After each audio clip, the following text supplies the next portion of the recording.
Think and Grow Rich. Book by Napoleon Hill. Written in 1937. Chapter 11 to 15 of 15 chapters. Chapter 11.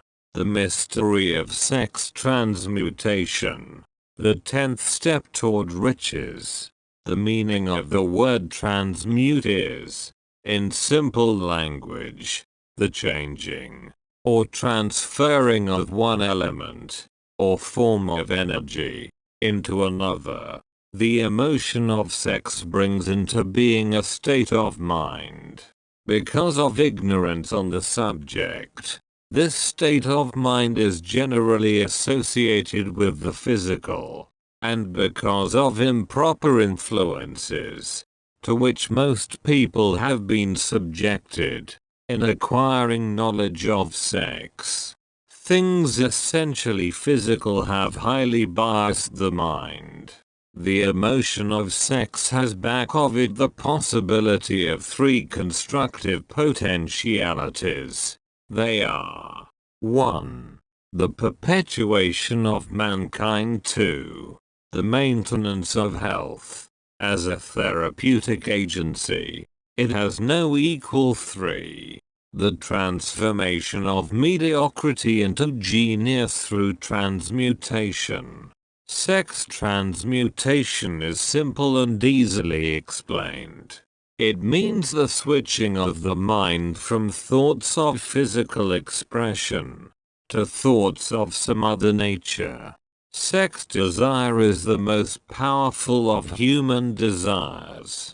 When driven by this desire, men develop keenness of imagination, courage, willpower, persistence, and creative ability unknown to them at other times. So strong and impelling is the desire for sexual contact that men freely run the risk of life and reputation to indulge it. When harnessed and redirected along other lines, this motivating force maintains all of its attributes of keenness of imagination, courage, etc., which may be used as powerful creative forces in literature, art, or in any other profession or calling, including, of course, the accumulation of riches. The transmutation of sex energy calls for the exercise of willpower, to be sure, but the reward is worth the effort. The desire for sexual expression is inborn and natural.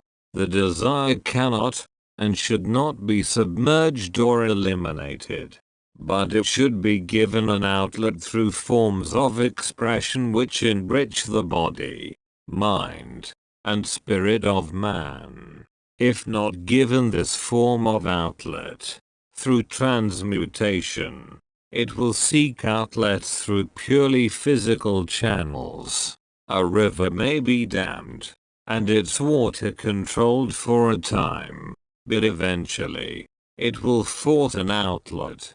The same is true of the emotion of sex. It may be submerged and controlled for a time, but its very nature causes it to be ever seeking means of expression. If it is not transmuted into some creative effort, it will find a less worthy outlet. Fortunate, indeed, is the person who has discovered how to give sex emotion an outlet through some form of creative effort, for he has, by that discovery, lifted himself to the status of a genius. Scientific researchers disclose these significant facts. 1. The men of greatest achievement are men with highly developed sex natures. Men who have learned the art of sex transmutation. 2.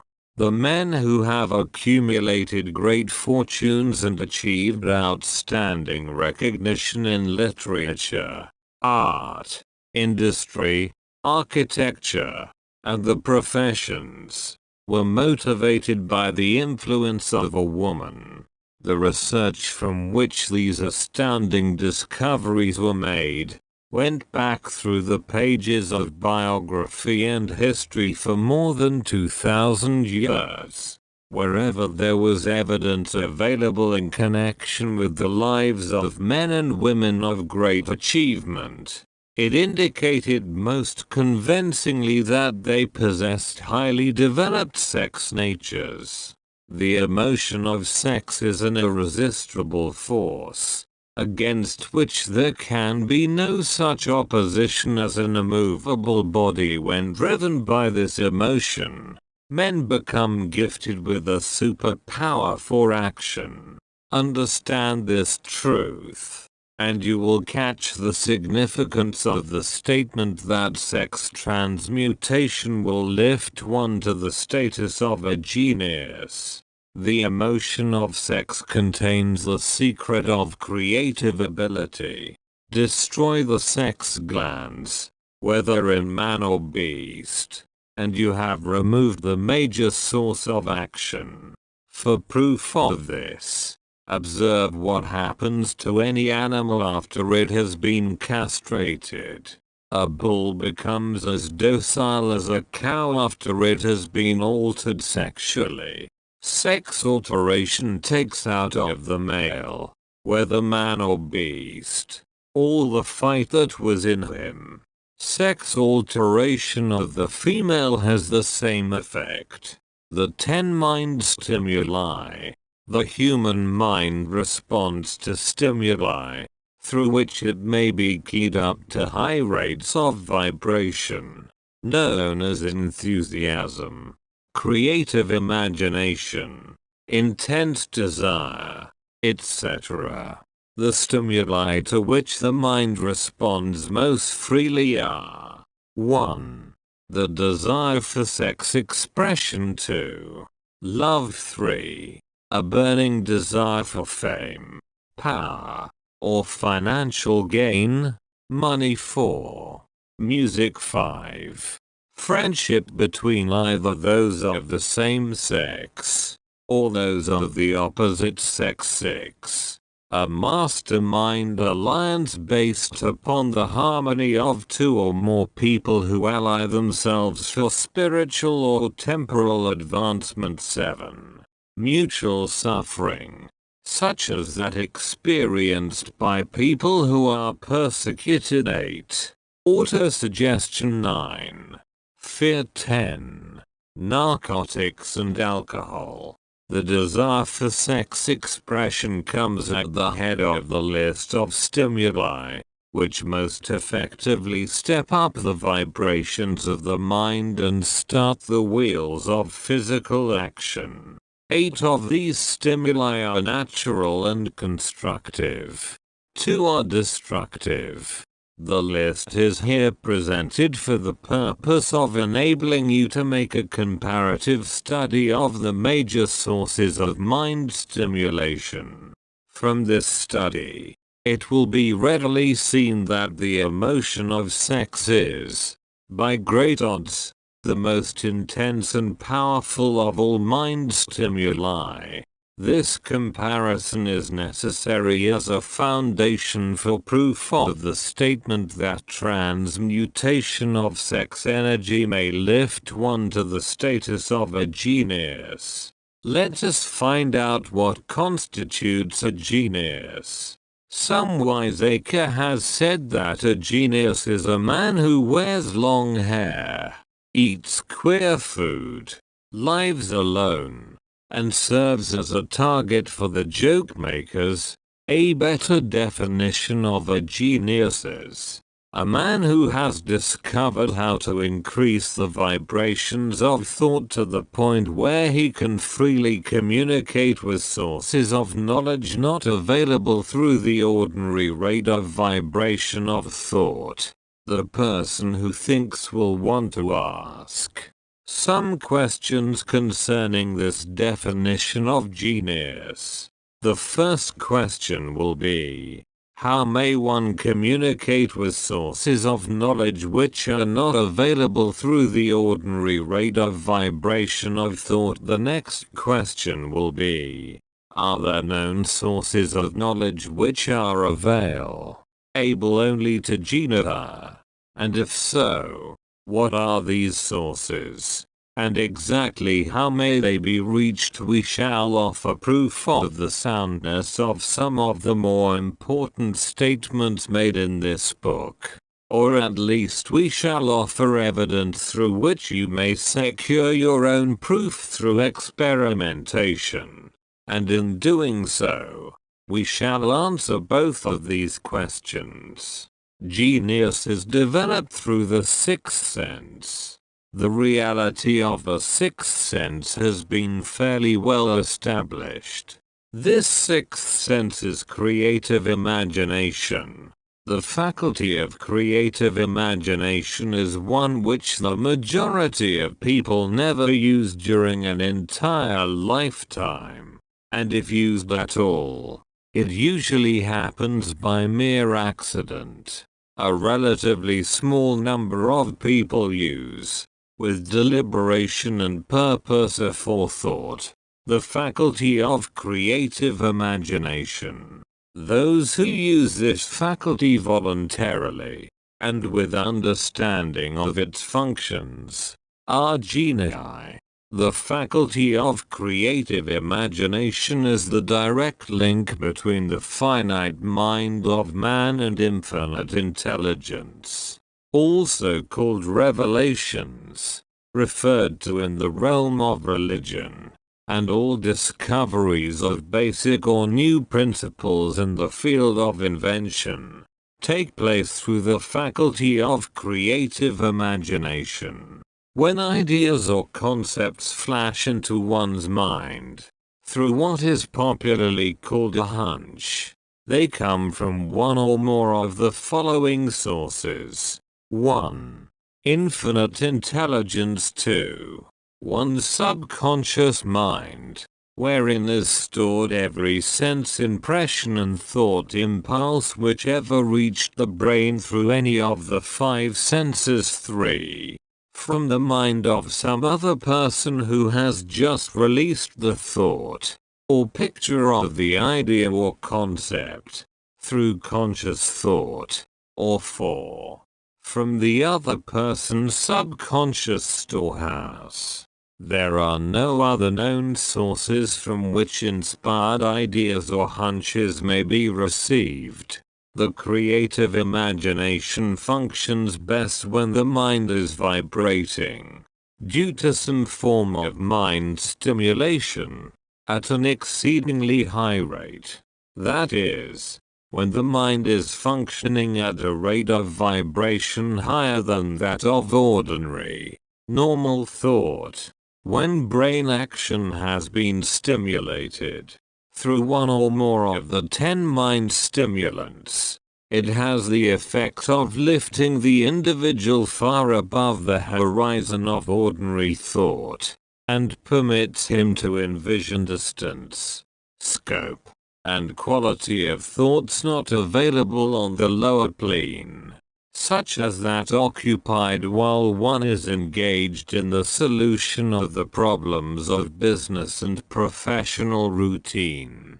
When lifted to this higher level of thought, through any form of mind stimulation, an individual occupies, relatively, the same position as one who has ascended in an airplane to a height from which he may see over and beyond the horizon line which limits his vision, while on the ground. Moreover, while on this higher level of thought, the individual is not hampered or bound by any of the stimuli which circumscribe and limit his vision while wrestling with the problems of gaining the 3 basic necessities of food, clothing, and shelter. He is in a world of thought in which the ordinary, workaday thoughts have been as effectively removed as are the hills and valleys and other limitations of physical vision. when he rises in an airplane. While on this exalted plane of thought, the creative faculty of the mind is given freedom for action. The way has been cleared for the sixth sense to function. It becomes receptive to ideas which could not reach the individual under any other circumstances. The sixth sense is the faculty which marks the difference between a genius and an ordinary individual. The creative faculty becomes more alert and receptive to vibrations originating outside the individual's subconscious mind. The more this faculty is used, and the more the individual relies upon it, and makes demands upon it for thought impulses, this faculty can be cultivated and developed only through use. That which is known as one's conscience operates entirely through the faculty of the sixth sense. The great artists, writers, musicians, and poets become great because they acquire the habit of relying upon the still small voice which speaks from within, through the faculty of creative imagination. It is a fact well known to people who have keen imaginations that their best ideas come through so-called hunches. There is a great orator who does not attain to greatness until he closes his eyes and begins to rely entirely upon the faculty of creative imagination. When asked why he closed his eyes just before the climaxes of his oratory, he replied, "I do it because then I speak through ideas which come to me from within." One of America's most successful and best-known financiers followed the habit of closing his eyes for 2 or 3 minutes before making a decision.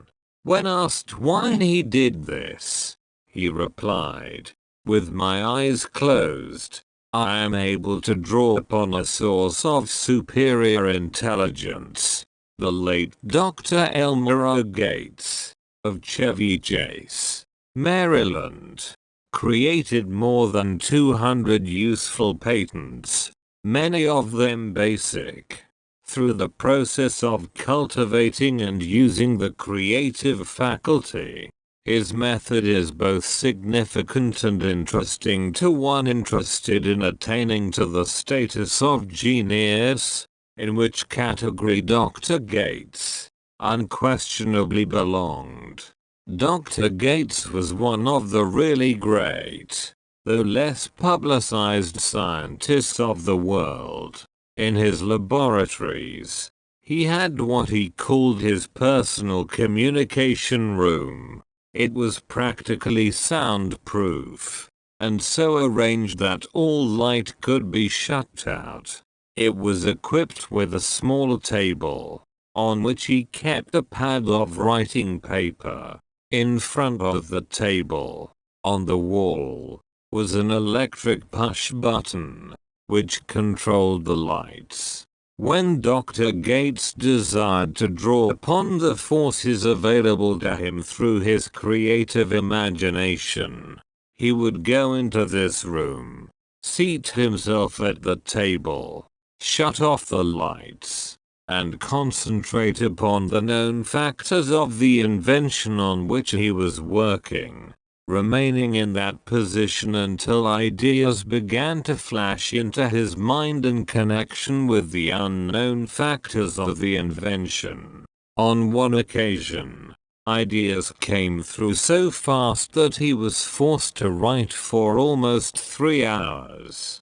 When the thoughts stopped flowing, and he examined his notes, he found they contained a minute description of principles which had not a parallel among the known data of the scientific world. Moreover, the answer to his problem was intelligently presented in those notes. In this manner Dr. Gates completed over 200 patents, which had been begun, but not completed, by half-baked brains.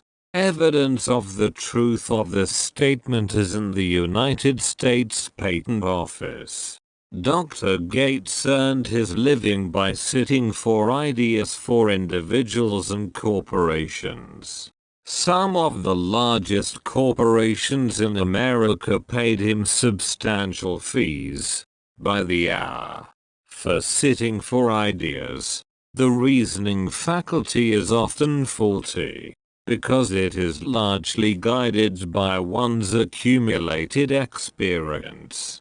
Not all knowledge, which one accumulates through experience, is accurate. Ideas received through the creative faculty are much more reliable, for the reason that they come from sources more reliable than any which are available to the reasoning faculty of the mind. The major difference between the genius and the ordinary crank inventor may be found in the fact that the genius works through his faculty of creative imagination, while the crank knows nothing of this faculty. The scientific inventor, such as Mr. Edison and Dr. Gates, makes use of both the synthetic and the creative faculties of imagination. For example, the scientific inventor, or genius, begins an invention by organizing and combining the known ideas, or principles accumulated through experience, through the synthetic faculty. The reasoning faculty, if he finds this accumulated knowledge to be insufficient for the completion of his invention, he then draws upon the sources of knowledge available to him through his creative faculty. The method by which he does this varies with the individual, but this is the sum and substance of his procedure. 1. He stimulates his mind so that it vibrates on a higher than average plane, using one or more of the 10 mind stimulants or some other stimulant of his choice. 2. He concentrates upon the known factors, the finished part of his invention, and creates in his mind a perfect picture of unknown factors, the unfinished part of his invention. He holds this picture in mind until it has been taken over by the subconscious mind, then relaxes by clearing his mind of all thought, and waits for his answer to flash into his mind. Sometimes the results are both definite and immediate. At other times, the results are negative, depending upon the state of development of the sixth sense, or creative faculty. Mr. Edison tried out more than 10,000 different combinations of ideas through the synthetic faculty of his imagination before he tuned in through the creative faculty, and got the answer which perfected the incandescent light. His experience was similar when he produced the talking machine. There is plenty of reliable evidence that the faculty of creative imagination exists. This evidence is available through accurate analysis of men who have become leaders in their respective callings, without having had extensive educations. Lincoln was a notable example of a great leader who achieved greatness through the discovery and use of his faculty of creative imagination. He discovered and began to use this faculty as the result of the stimulation of love which he experienced after he met in Rutledge, a statement of the highest significance in connection with the study of the source of genius. The pages of history are filled with the records of great leaders whose achievements may be traced directly to the influence of women who aroused the creative faculties of their minds through the stimulation of sex desire. Napoleon Bonaparte was one of these. When inspired by his first wife, Josephine, he was irresistible and invincible. When his better judgment or reasoning faculty prompted him to put Josephine aside, he began to decline. His defeat and Saint Helena were not far distant. If good taste would permit, we might easily mention scores of men, well known to the American people, who climbed to great heights of achievement under the stimulating influence of their wives, only to drop back to destruction after money and power went to their heads, and they put aside the old wife for a new one. Napoleon was not the only man to discover that sex influence, from the right source, is more powerful than any substitute of expediency, which may be created by mere reason. The human mind responds to stimulation. Among the greatest and most powerful of these stimuli is the urge of sex. When harnessed and transmuted, this driving force is capable of lifting men into that higher sphere of thought which enables them to master the sources of worry and petty annoyance which beset their pathway on the lower plane. Unfortunately, only the genii have made the discovery. Others have accepted the experience of sex urge, without discovering one of its major potentialities, a fact which accounts for the great number of others as compared to the limited number of genii. For the purpose of refreshing the memory, in connection with the facts available from the biographies of certain men, we here present the names of a few men of outstanding achievement, each of whom was known to have been of a highly sex nature. The genius which was theirs undoubtedly found its source of power in transmuted sex energy. George Washington, Napoleon Bonaparte, William Shakespeare, Abraham Lincoln, Ralph Waldo Emerson, Robert Burns, Thomas Jefferson, Elbert Hubbard, Albert H. Gary, Oscar Wilde, Woodrow Wilson, John H. Patterson, Andrew Jackson, Enrico Caruso. Your own knowledge of biography will enable you to add to this list. Find, if you can, a single man, in all history of civilization, who achieved outstanding success in any calling, who was not driven by a well-developed sex nature. If you do not wish to rely upon biographies of men not now living, take inventory of those whom you know to be men of great achievement, and see if you can find one among them who is not highly sexed. Sex energy is the creative energy of all genii. There never has been, and never will be, a great leader, builder, or artist lacking in this driving force of sex.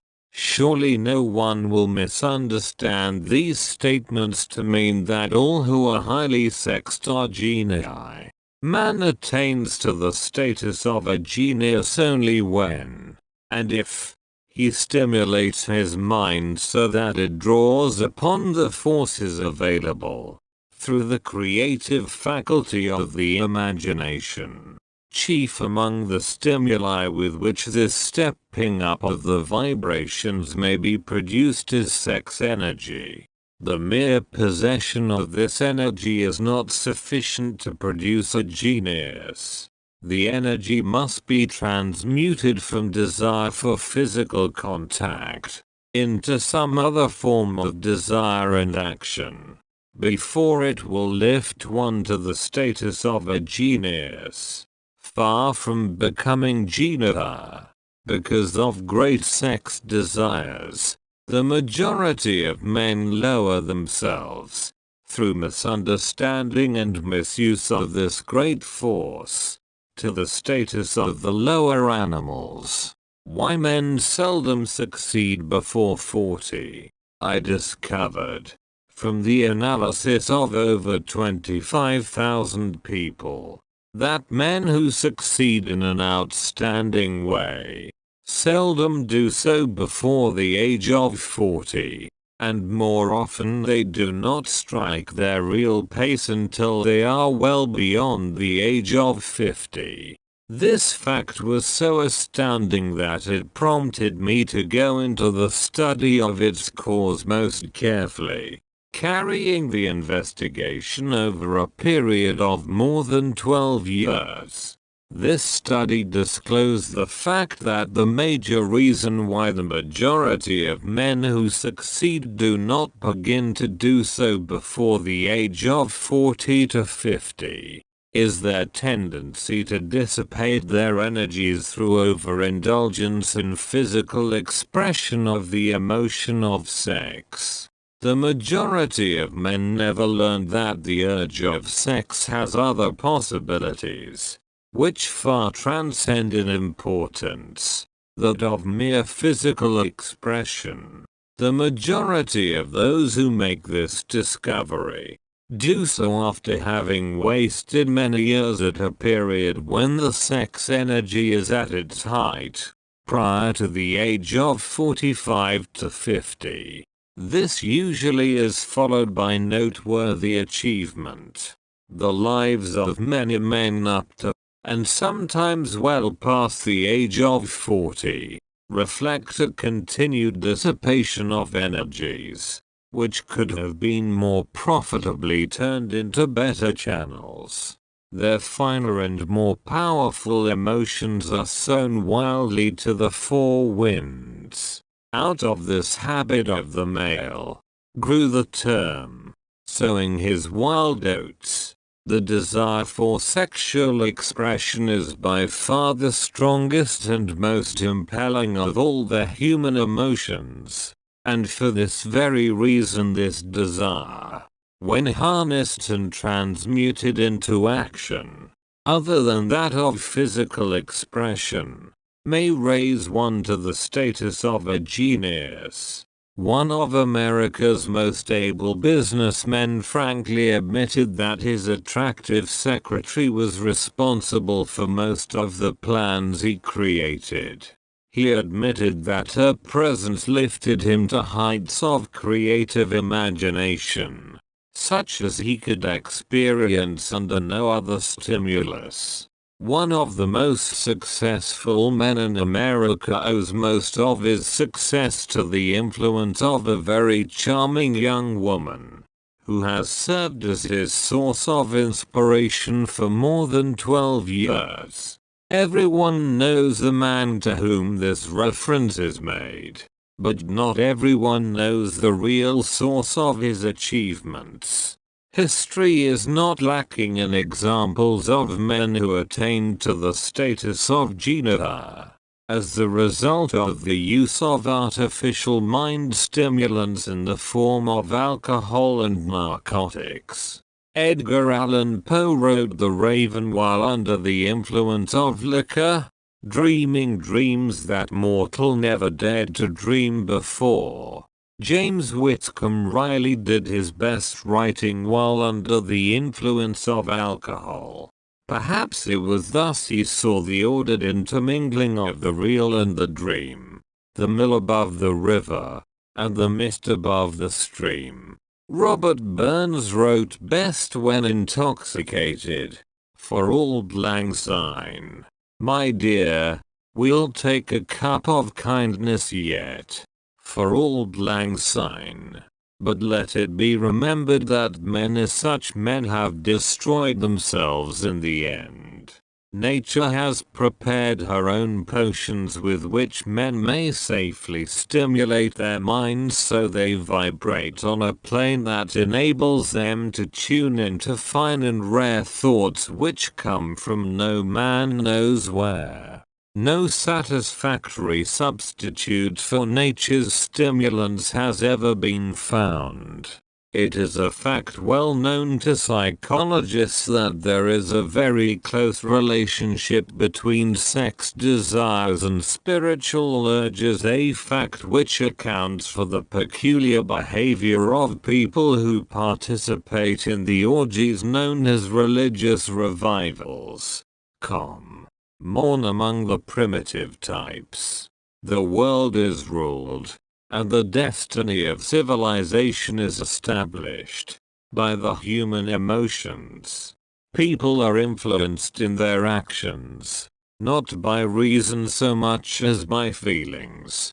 The creative faculty of the mind is set into action entirely by emotions, and not by cold reason.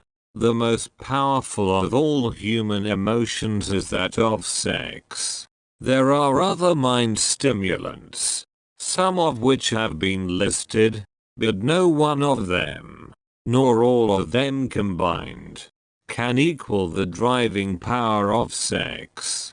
A mind stimulant is any influence which will either temporarily or permanently increase the vibrations of thought.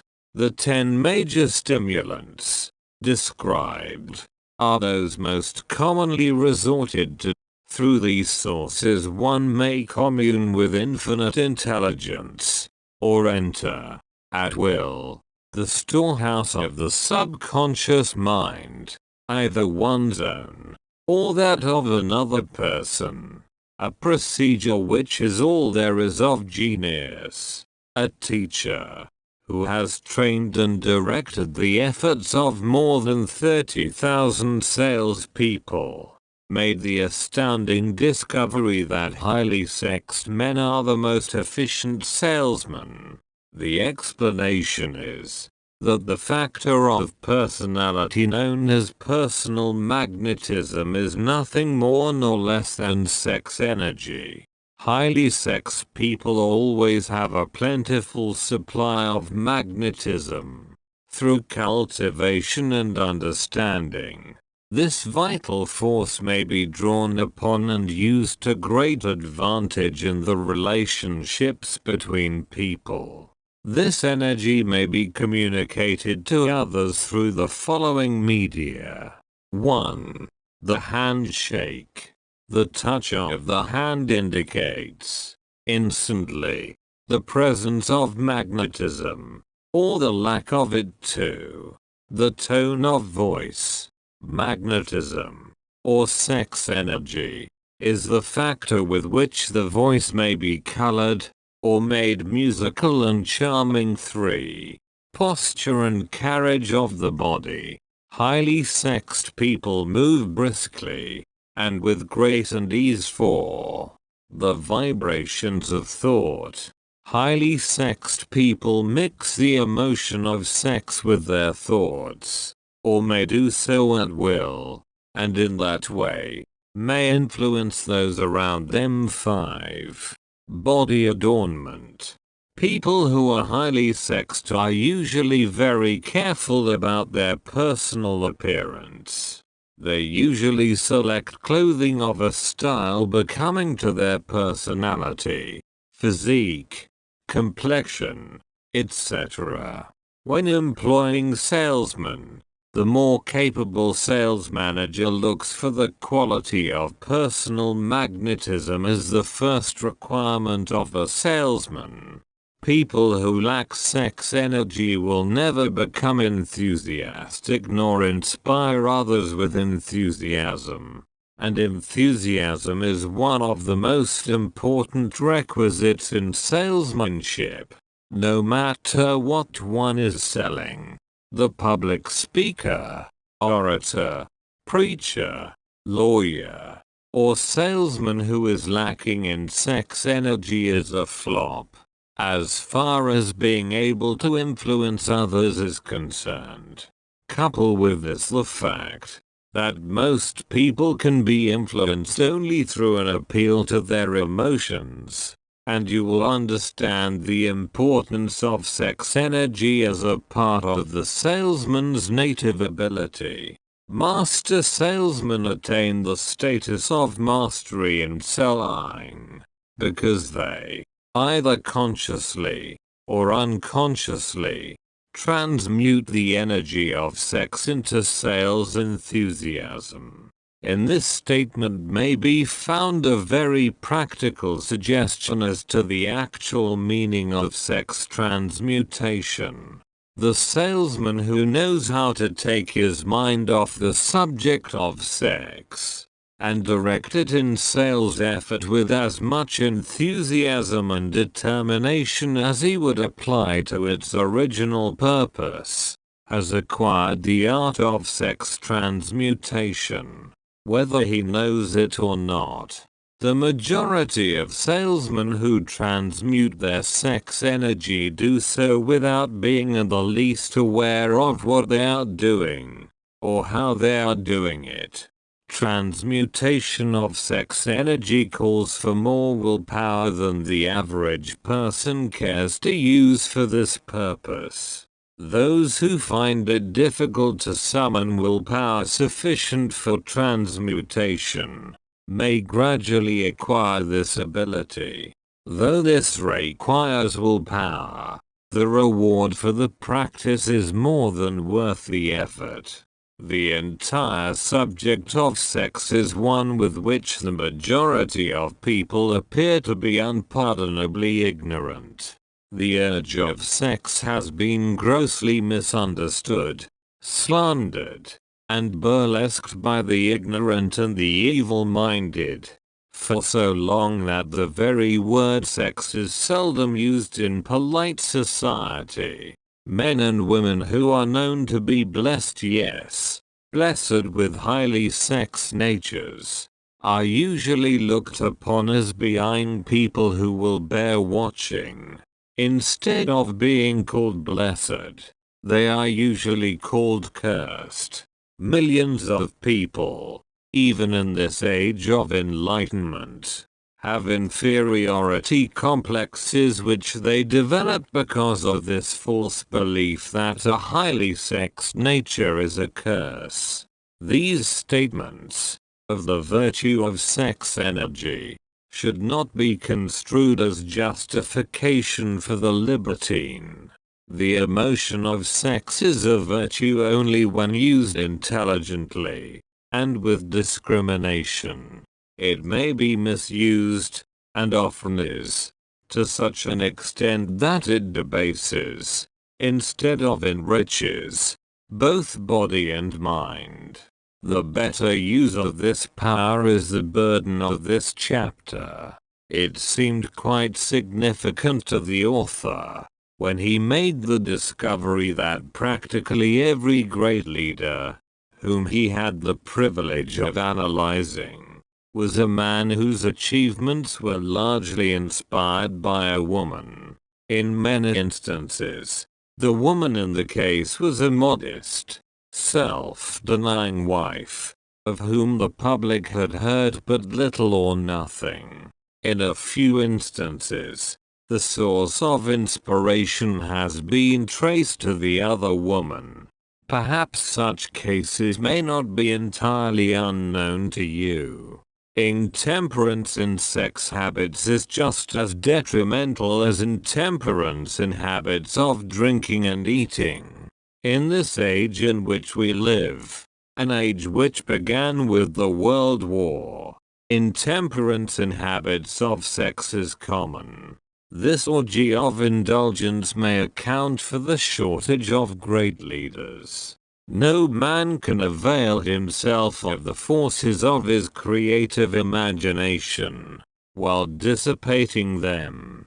Man is the only creature on earth which violates nature's purpose in this connection. Every other animal indulges its sex nature in moderation, and with purpose which harmonizes with the laws of nature. Every other animal responds to the call of sex only in season. Man's inclination is to declare open season. Every intelligent person knows that stimulation in excess, through alcoholic drink and narcotics, is a form of intemperance which destroys the vital organs of the body, including the brain.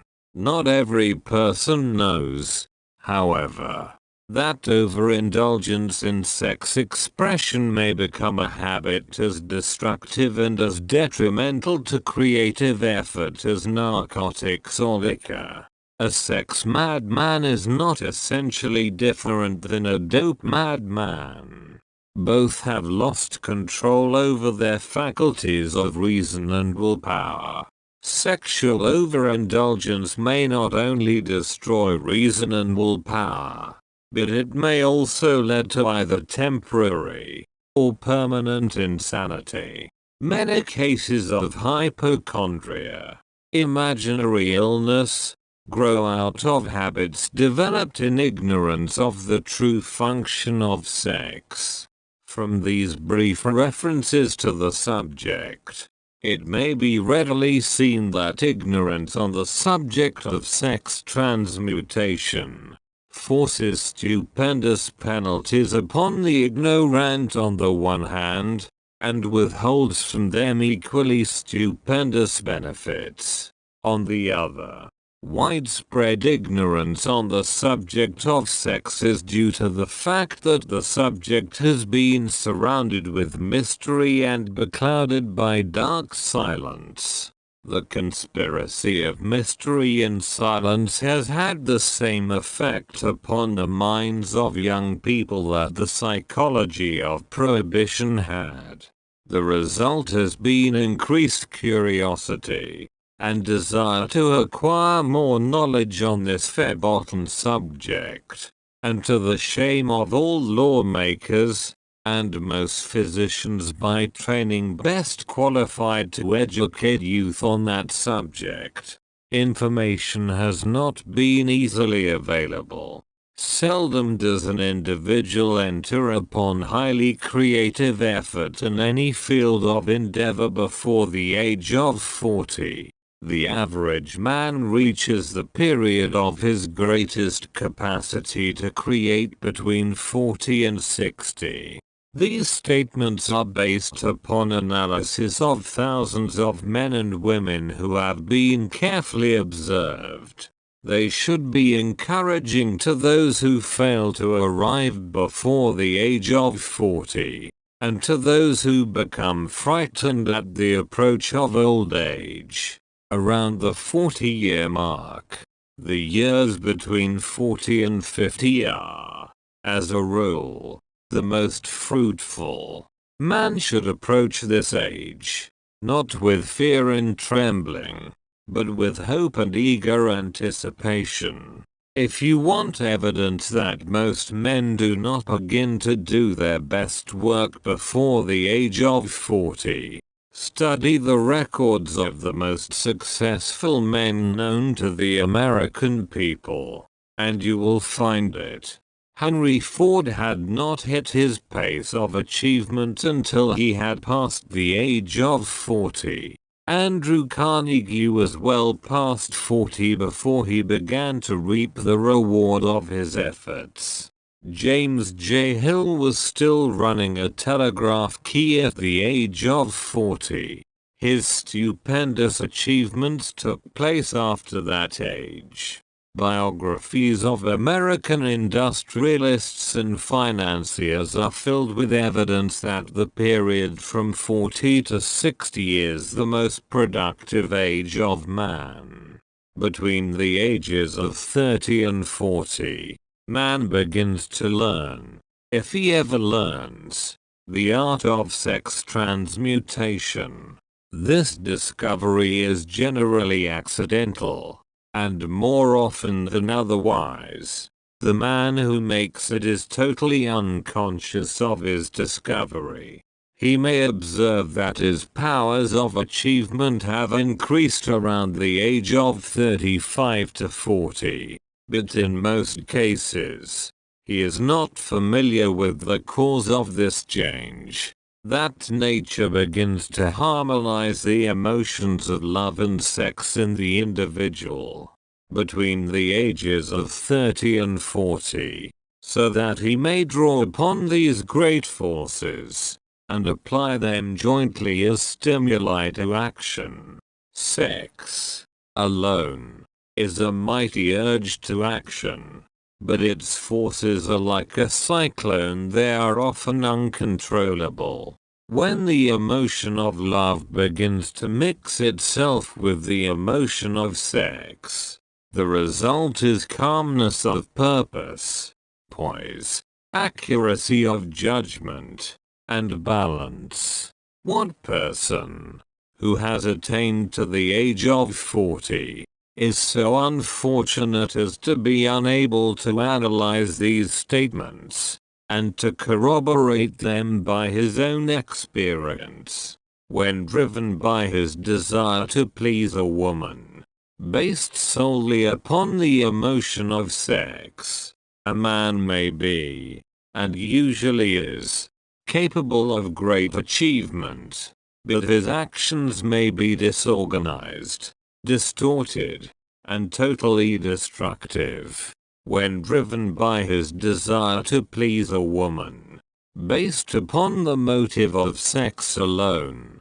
A man may steal, cheat, and even commit murder, but when the emotion of love is mixed with the emotion of sex, that same man will guide his actions with more sanity, balance, and reason. Criminologists have discovered that the most hardened criminals can be reformed through the influence of a woman's love. There is no record of a criminal having been reformed solely through the sex influence. These facts are well known, but their cause is not. Reformation comes, if at all, through the heart, or the emotional side of man, not through his head, or reasoning side. Reformation means a change of heart. It does not mean a change of head. A man may, because of reason, make certain changes in his personal conduct to avoid the consequences of undesirable effects.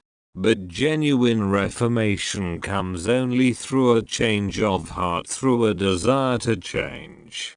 Love, romance, and sex are all emotions capable of driving men to heights of superachievement.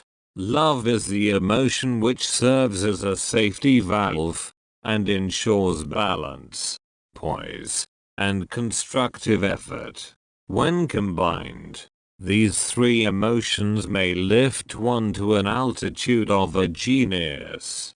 There are genii, however, who know but little of the emotion of love. Most of them may be found engaged in some form of action which is destructive, or at least, not based upon justice and fairness toward others.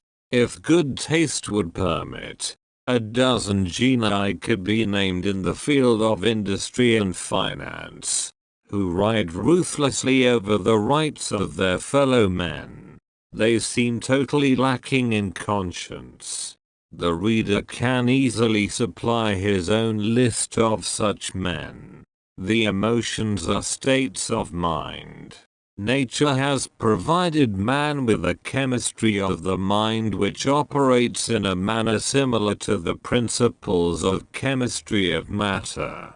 It is a well-known fact that, through the aid of chemistry of matter, a chemist may create a deadly poison by mixing certain elements, none of which are in themselves harmful in the right proportions. The emotions may, likewise, be combined so as to create a deadly poison. The emotions of sex and jealousy, when mixed, may turn a person into an insane beast. The presence of any one or more of the destructive emotions in the human mind, through the chemistry of the mind, sets up a poison which may destroy one's sense of justice and fairness.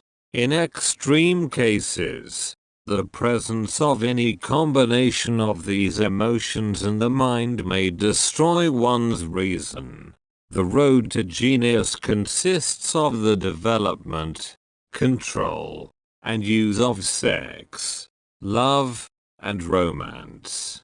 Briefly, the process may be stated as follows. Encourage the presence of these emotions as the dominating thoughts in one's mind, and discourage the presence of all the destructive emotions. The mind is a creature of habit. It thrives upon the dominating thoughts fed it.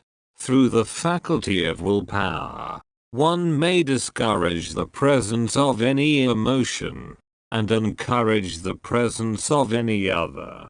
Control of the mind, through the power of will, is not difficult. Control comes from persistence and habit. The secret of control lies in understanding the process of transmutation.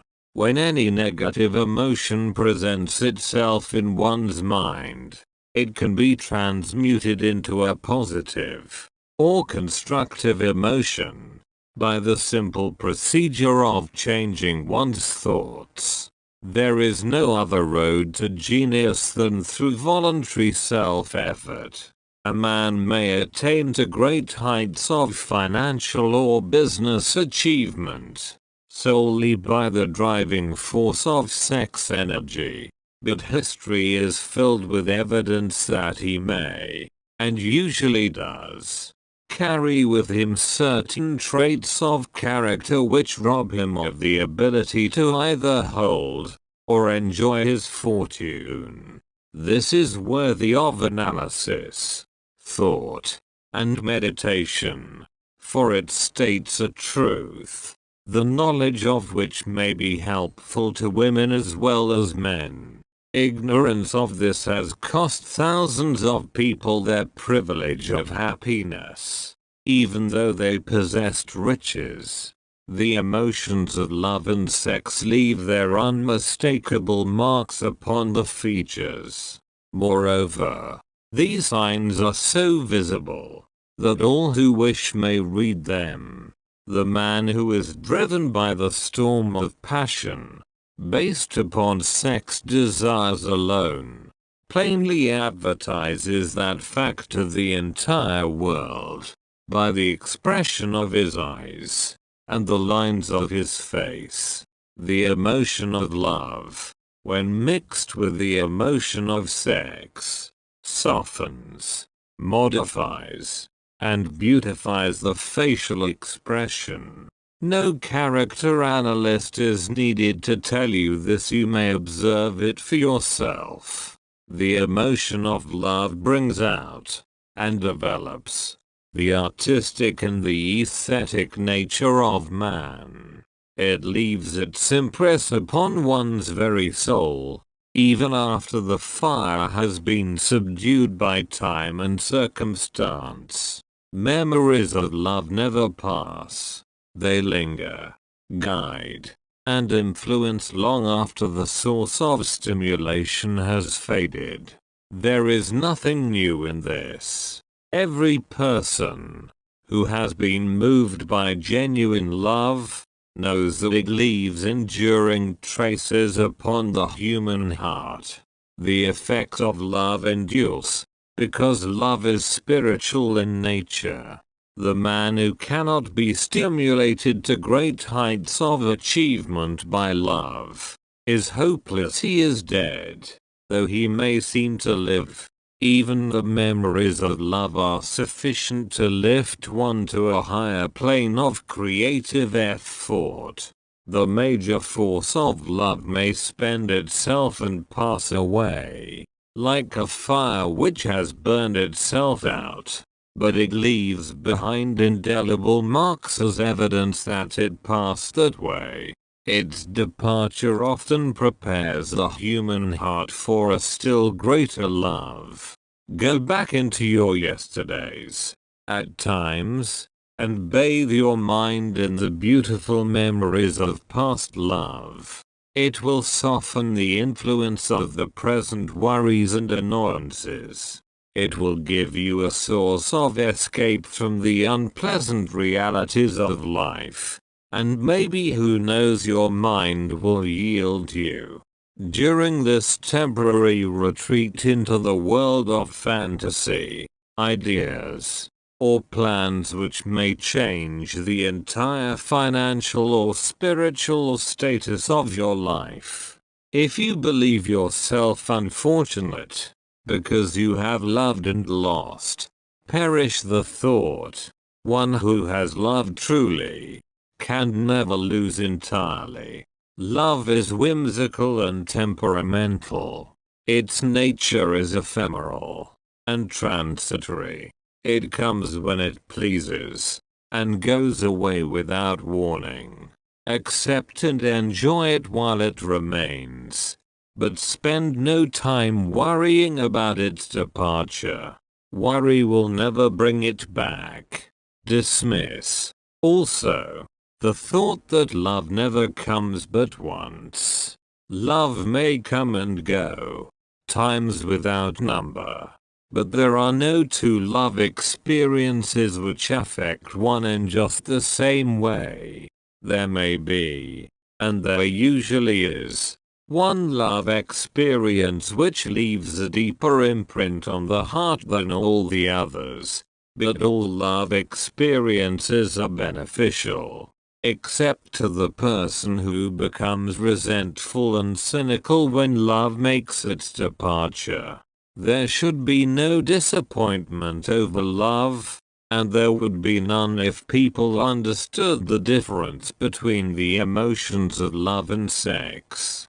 The major difference is that love is spiritual, while sex is biological.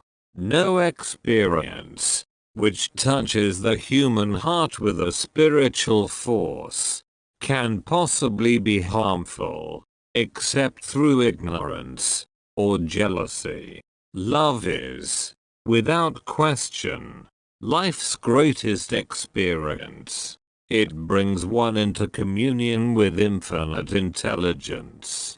When mixed with the emotions of romance and sex, it may lead one far up the ladder of creative effort.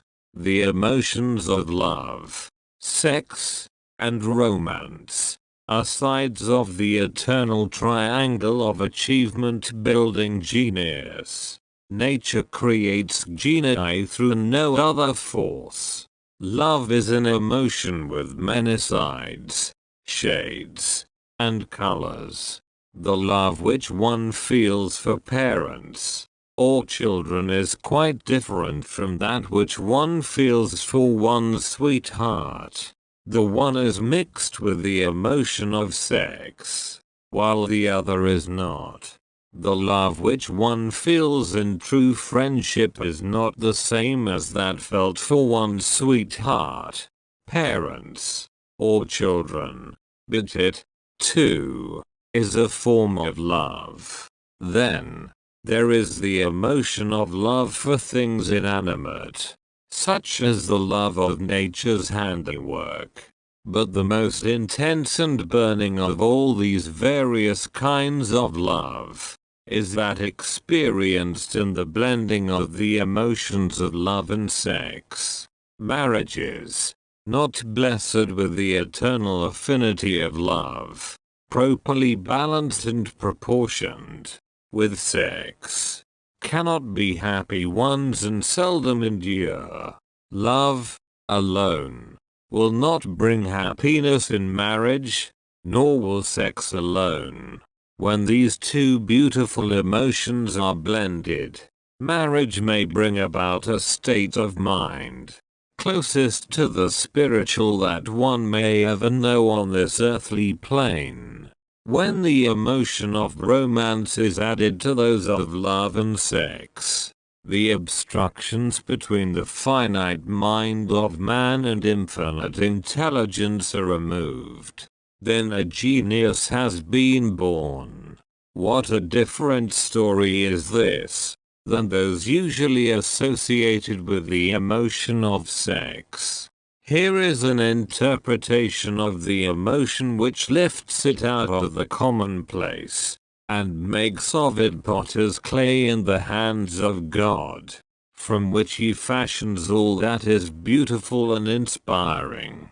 It is an interpretation which would, when properly understood, bring harmony out of the chaos which exists in too many marriages. The disharmonies often expressed in the form of nagging may usually be traced to lack of knowledge on the subject of sex. Where love, romance and the proper understanding of the emotion and function of sex abide, there is no disharmony between married people. Fortunate is the husband whose wife understands the true relationship between the emotions of love, sex, and romance. When motivated by this holy triumvirate, no form of labor is burdensome, because even the most lowly form of effort takes on the nature of a labor of love. It is a very old saying that a man's wife may either make him or break him, but the reason is not always understood. The making and breaking is the result of the wife's understanding, or lack of understanding of the emotions of love, sex, and romance.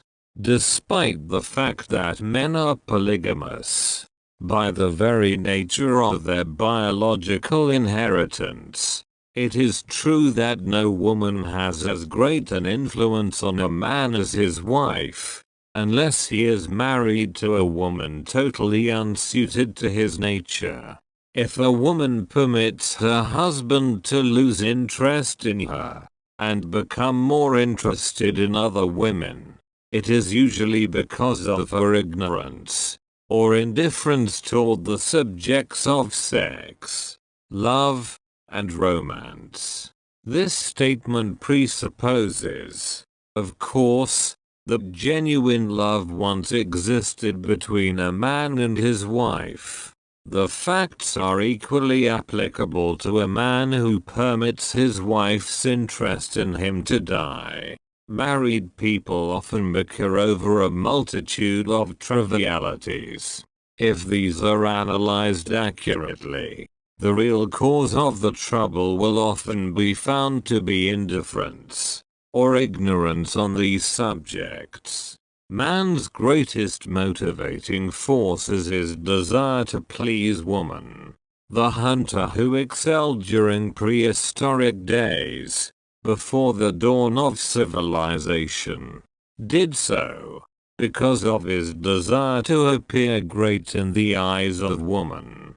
Man's nature has not changed in this respect. The hunter of today brings home no skins of wild animals, but he indicates his desire for her favor by supplying fine clothes, motor cars, and wealth. Man has the same desire to please woman that he had before the dawn of civilization. The only thing that has changed is his method of pleasing. Men who accumulate large fortunes and attain to great heights of power and fame do so, mainly, to satisfy their desire to please women. Take women out of their lives, and great wealth would be useless to most men. It is this inherent desire of man to please woman, which gives woman the power to make or break a man. The woman who understands man's nature and tactfully caters to it, need have no fear of competition from other women. Men may be giants with indomitable willpower when dealing with other men, but they are easily managed by the women of their choice.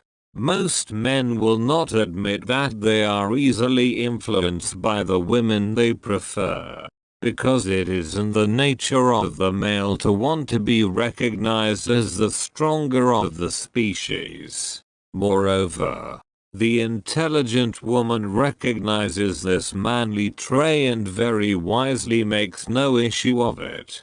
Some men know that they are being influenced by the women of their choice, their wives, sweethearts, mothers or sisters, but they tactfully refrain from rebelling against the influence because they are intelligent enough to know that no man is happy or complete without the modifying influence of the right woman. The man who does not recognize this important truth deprives himself of the power which has done more to help men achieve success than all other forces combined. Chapter 12. The Subconscious Mind. The Connecting Link. The 11th Step Toward Riches. The subconscious mind consists of a field of consciousness, in which every impulse of thought that reaches the objective mind through any of the 5 senses is classified and recorded, and from which thoughts may be recalled or withdrawn as letters may be taken from a filing cabinet.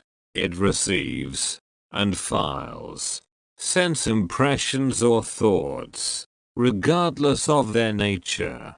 You may voluntarily plant in your subconscious mind any plan, thought, or purpose which you desire to translate into its physical or monetary equivalent. The subconscious acts first on the dominating desires which have been mixed with emotional feeling, such as faith.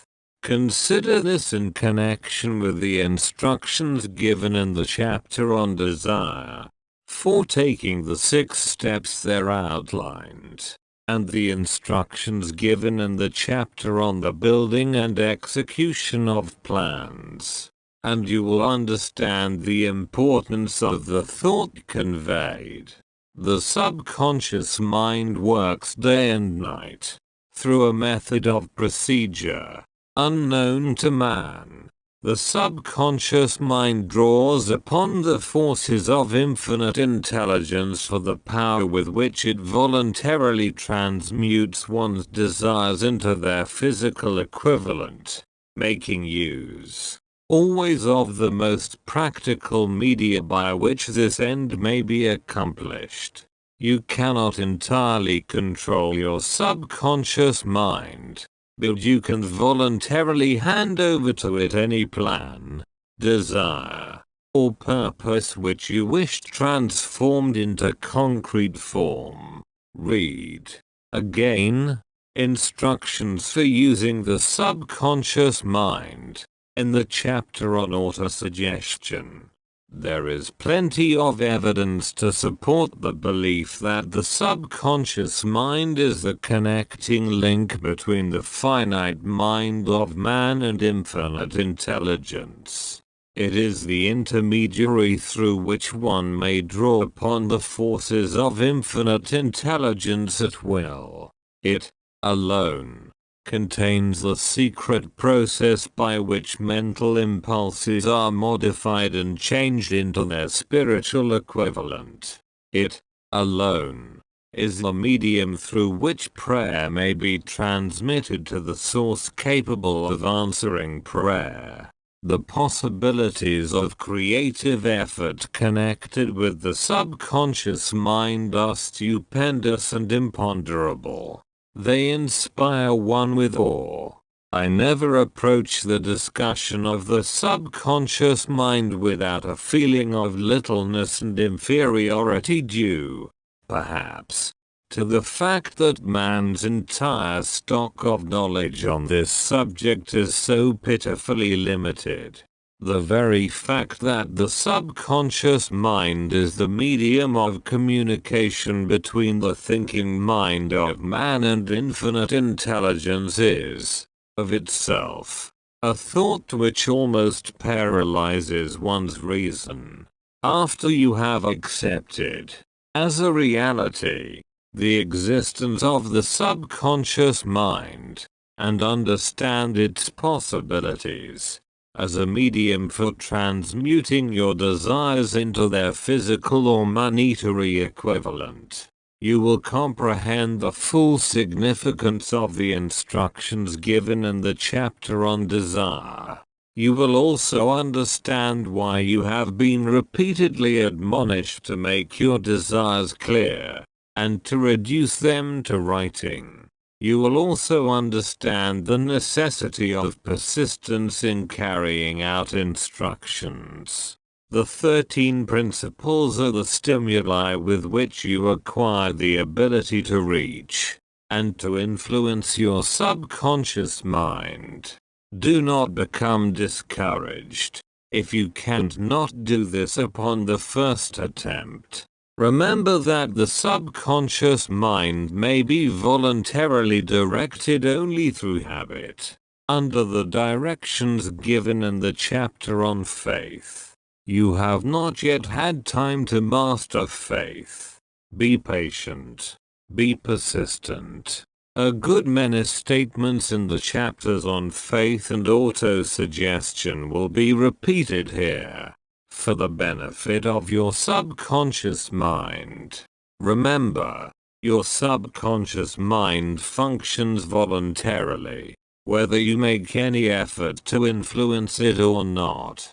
This, naturally, suggests to you that thoughts of fear and poverty, and all negative thoughts serve as stimuli to your subconscious mind, unless you master these impulses and give it more desirable food upon which it may feed. The subconscious mind will not remain idle.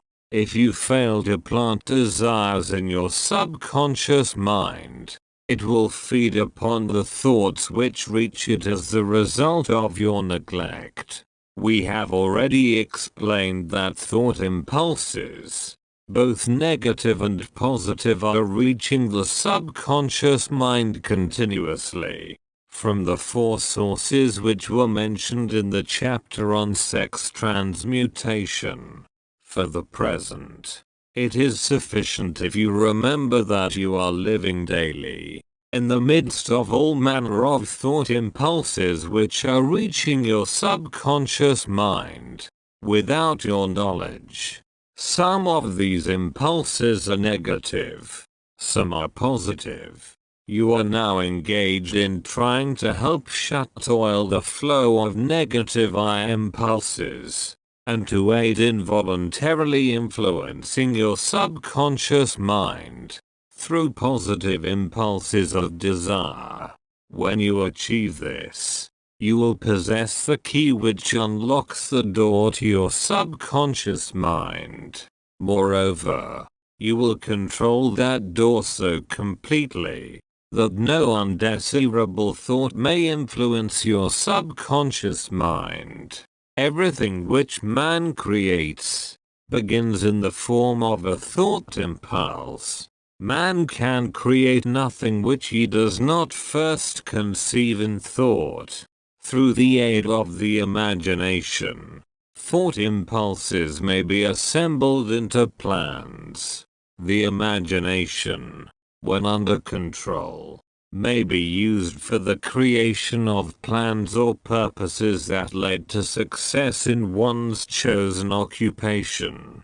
All thought impulses, intended for transmutation into their physical equivalent, voluntarily planted in the subconscious mind, must pass through the imagination, and be mixed with faith.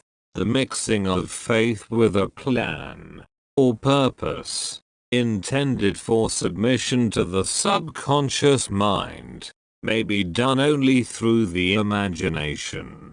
From these statements, you will readily observe that voluntary use of the subconscious mind calls for coordination and application of all the principles.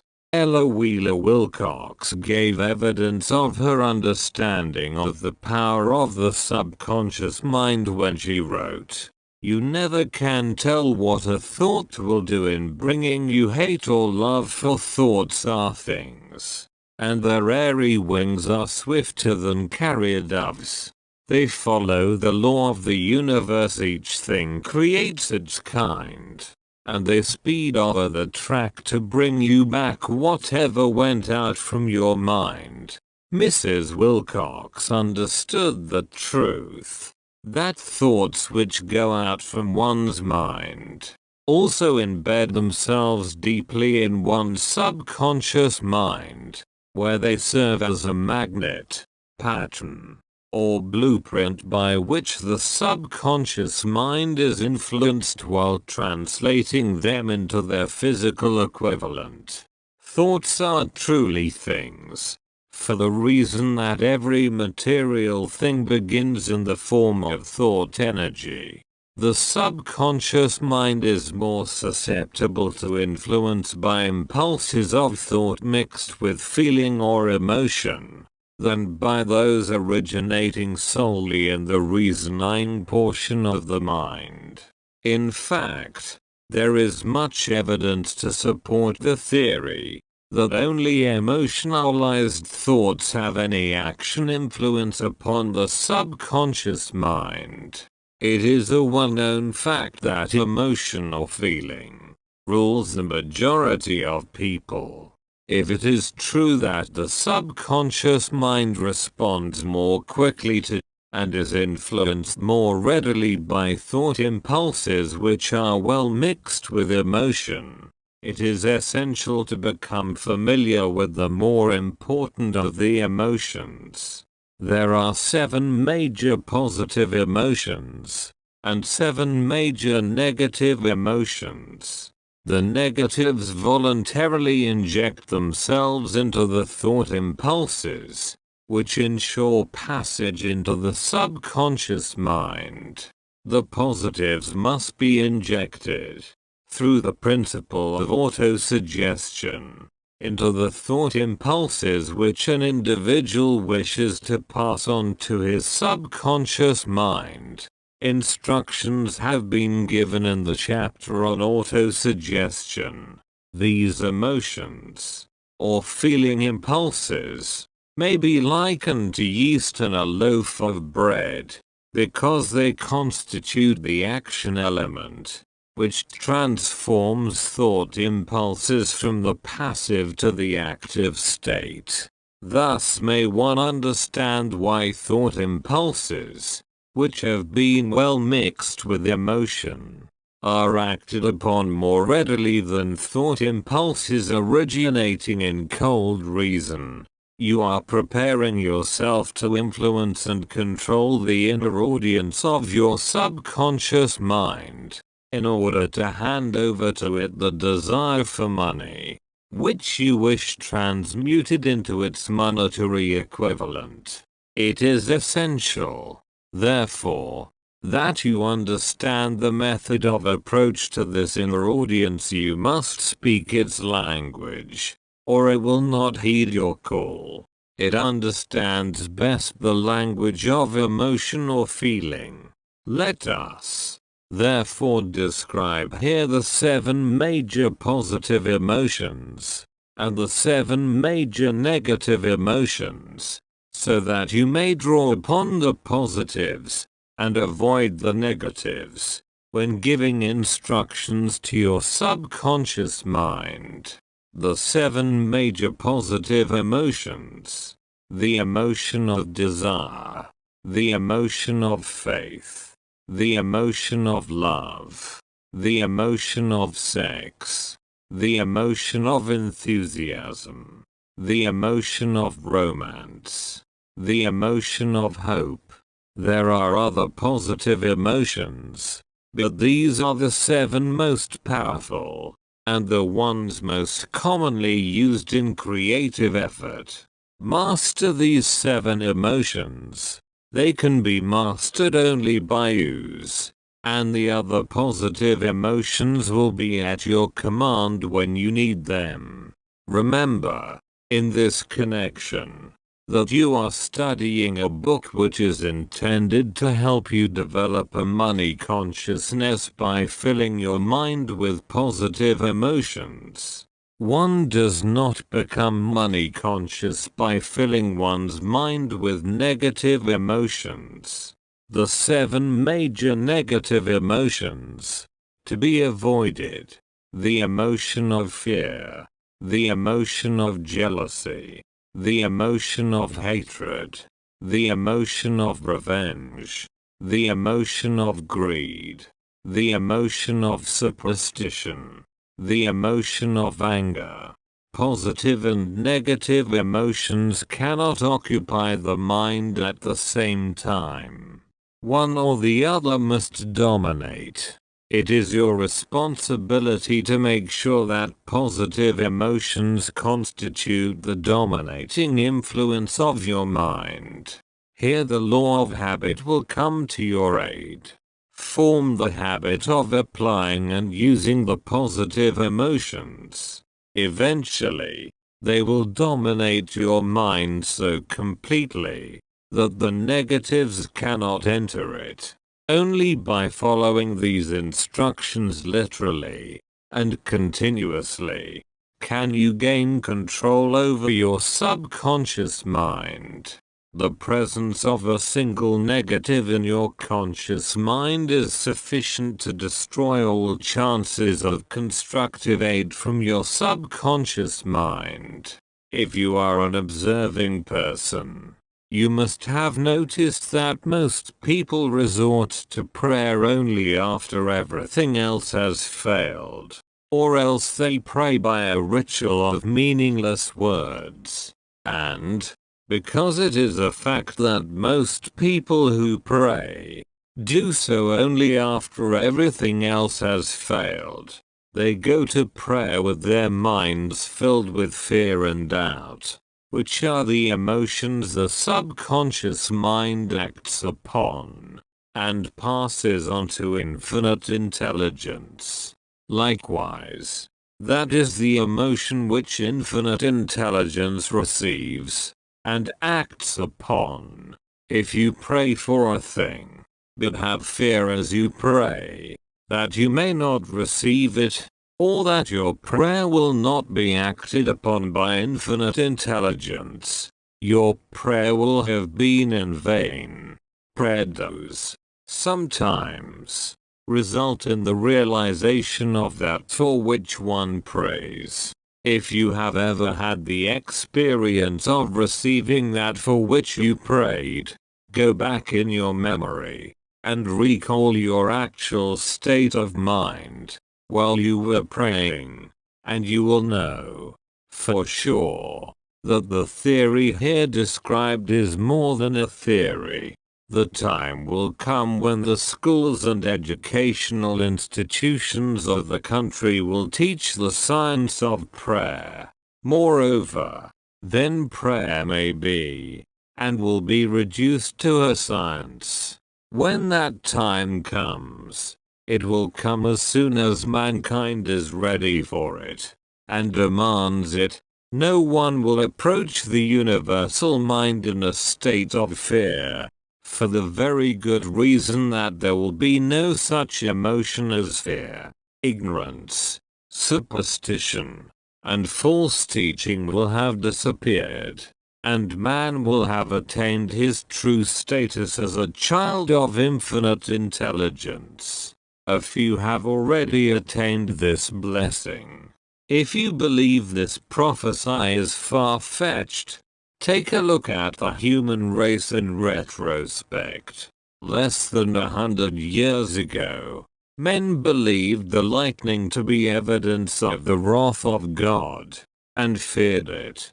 Now, thanks to the power of faith, men have harnessed the lightning and made it turn the wheels of industry. Much less than 100 years ago, men believed the space between the planets to be nothing but a great void, a stretch of dead nothingness. Now, thanks to this same power of faith, Men know that far from being either dead or a void, the space between the planets is very much alive, that it is the highest form of vibration known, excepting, perhaps, the vibration of thought. Moreover, men know that this living, pulsating, vibratory energy which permeates every atom of matter, and fills every niche of space, connects every human brain with every other human brain. What reason have men to believe that this same energy does not connect every human brain with infinite intelligence? There are no toll gates between the finite mind of man and infinite intelligence. The communication costs nothing except patience, faith, persistence, understanding, and a sincere desire to communicate. Moreover, the approach can be made only by the individual himself. Paid prayers are worthless. Infinite intelligence does no business by proxy. You either go direct, or you do not communicate. You may buy prayer books and repeat them until the day of your doom, without avail. Thoughts which you wish to communicate to infinite intelligence must undergo transformation, such as can be given only through your own subconscious mind.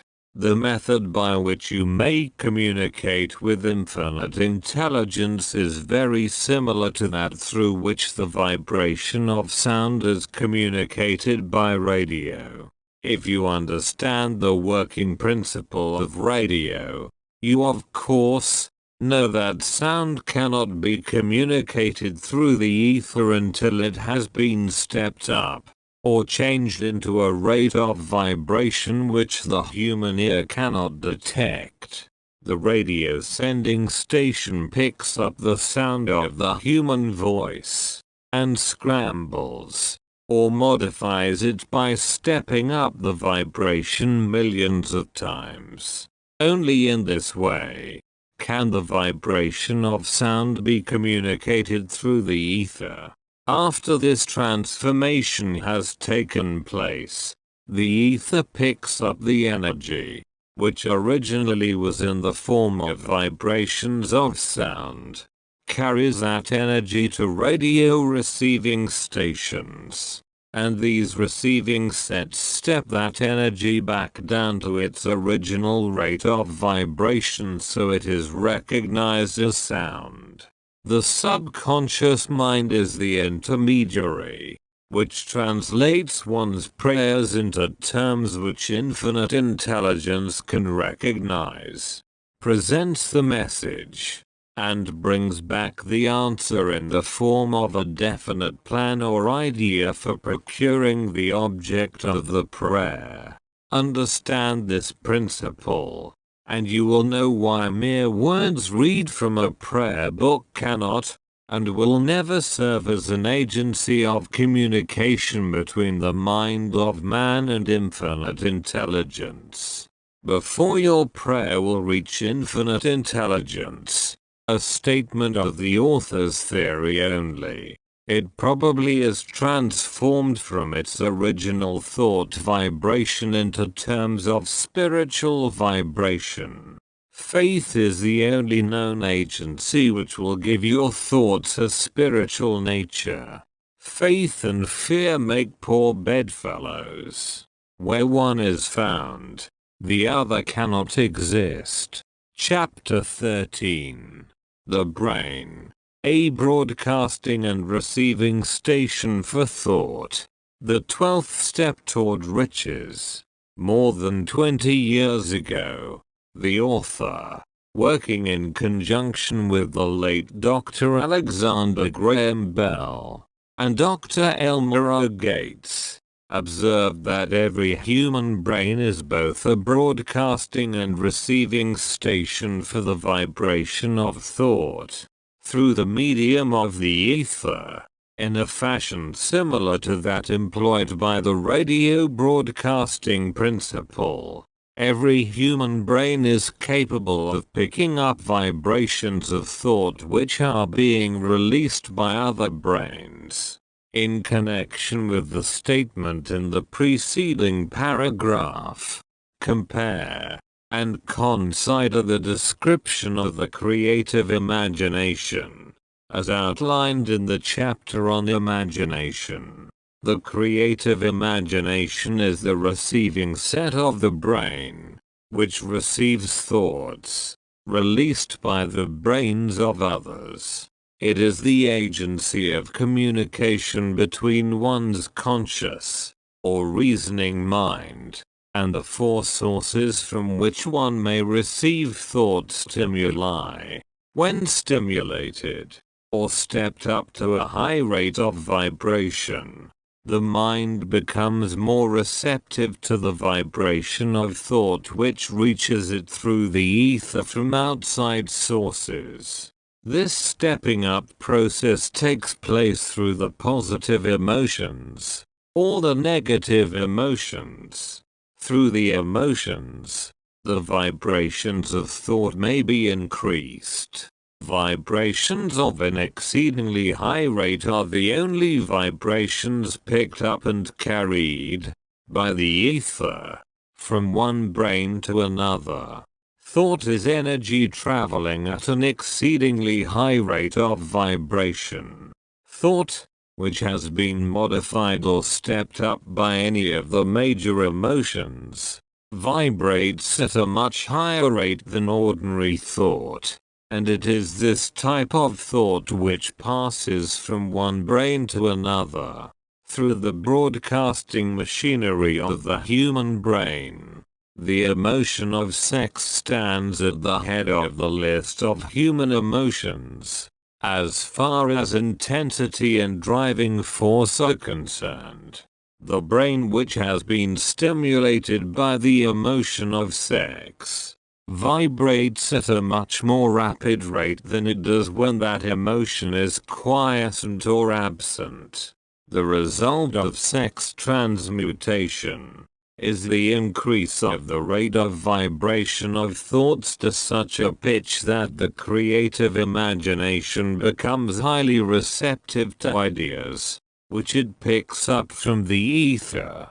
On the other hand, when the brain is vibrating at a rapid rate, it not only attracts thoughts and ideas released by other brains through the medium of the ether, but it gives to one's own thoughts that feeling which is essential before those thoughts will be picked up and acted upon by one's subconscious mind. Thus, you will see that the broadcasting principle is the factor through which you mix feeling, or emotion with your thoughts and pass them on to your subconscious mind. The subconscious mind is the sending station of the brain, through which vibrations of thought are broadcast. The creative imagination is the receiving set, through which the vibrations of thought are picked up from the ether, along with the important factors of the subconscious mind, and the faculty of the creative imagination, which constitute the sending and receiving sets of your mental broadcasting machinery. Consider now the principle of autosuggestion, which is the medium by which you may put into operation your broadcasting station. Through the instructions described in the chapter on autosuggestion, you are definitely informed of the method by which desire may be transmuted into its monetary equivalent. Operation of your mental broadcasting station is a comparatively simple procedure. You have but three principles to bear in mind, and to apply, when you wish to use your broadcasting station: the subconscious mind, creative imagination, and autosuggestion.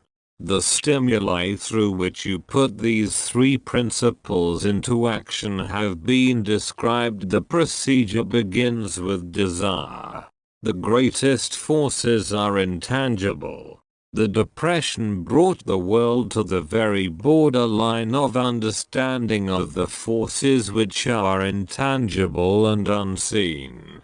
Through the ages which have passed, man has depended too much upon his physical senses, and has limited his knowledge to physical things, which he could see, touch, weigh, and measure.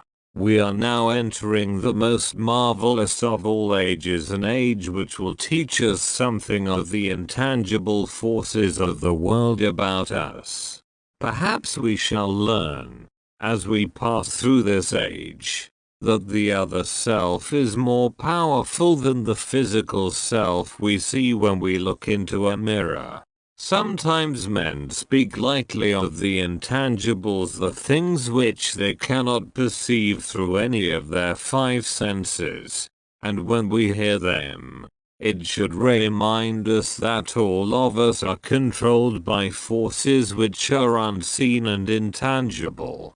The whole of mankind has not the power to cope with, nor to control the intangible force wrapped up in the rolling waves of the oceans.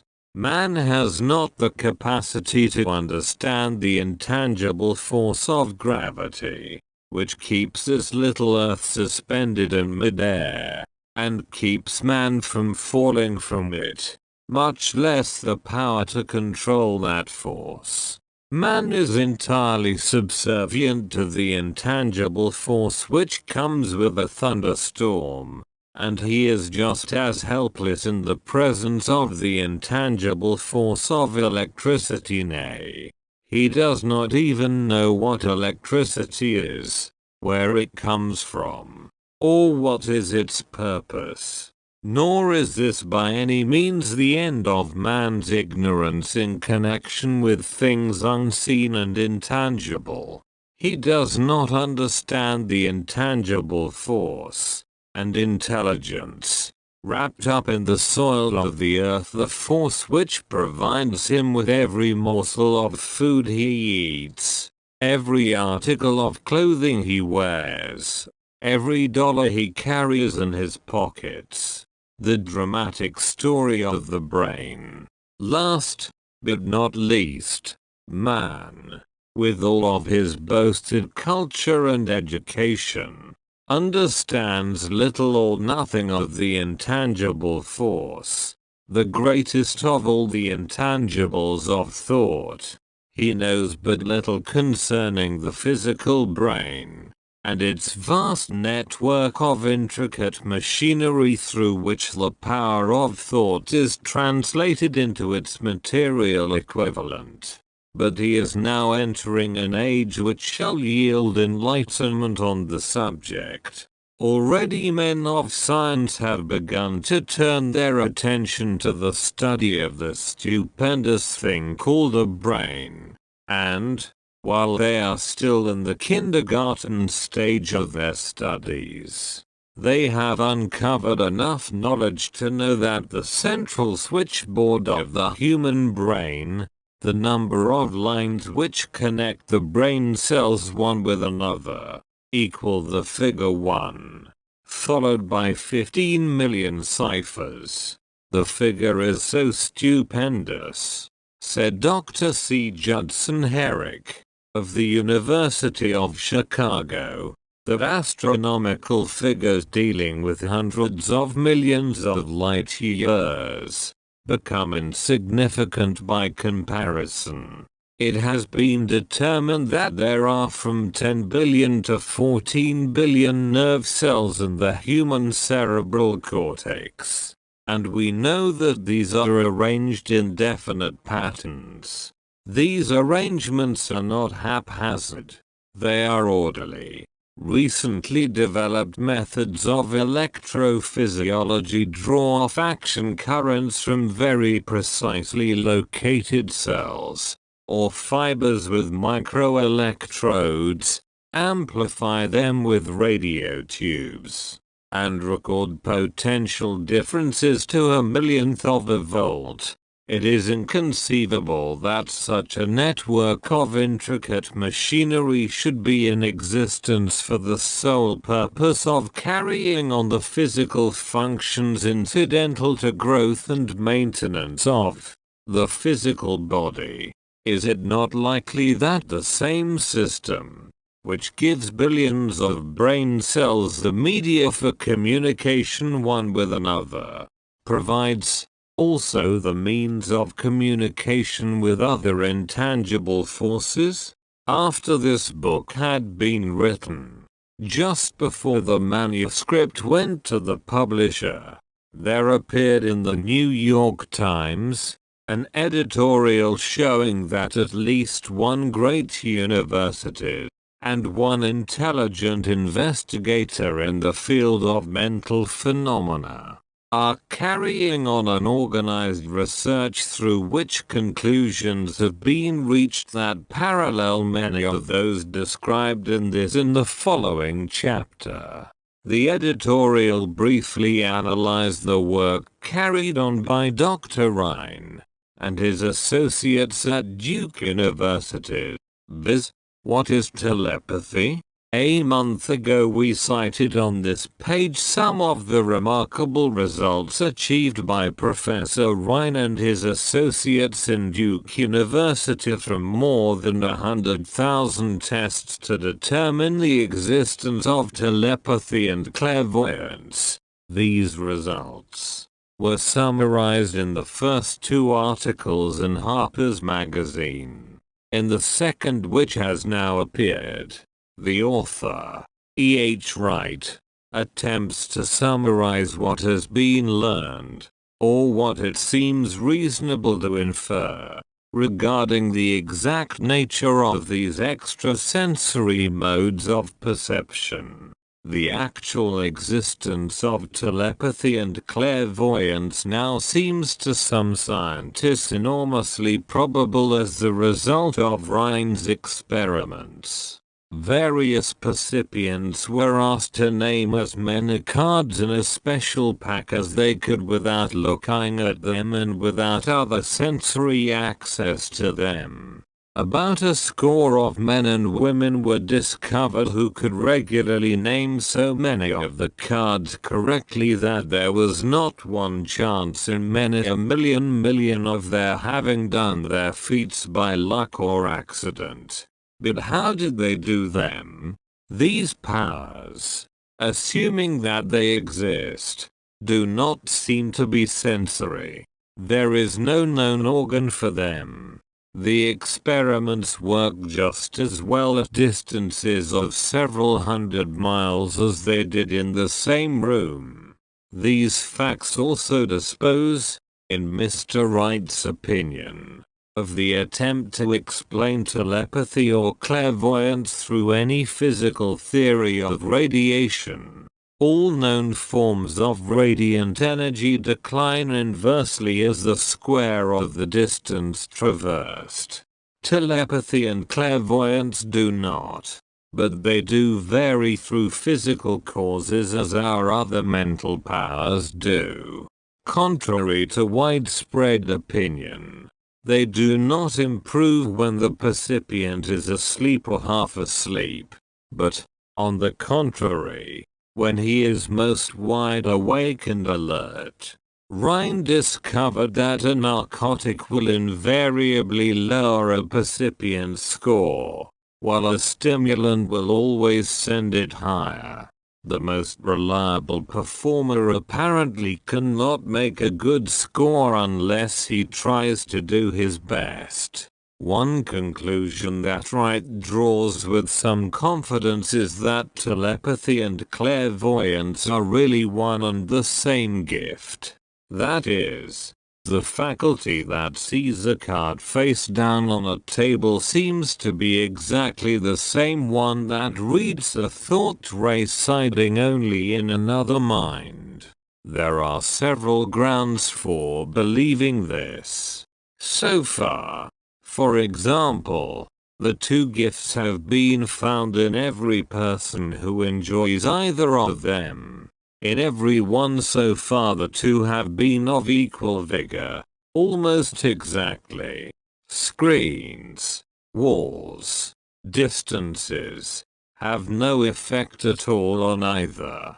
Wright advances from this conclusion to express what he puts forward as no more than the mere hunch that other extrasensory experiences, prophetic dreams, premonitions of disaster, and the like, may also prove to be part of the same faculty.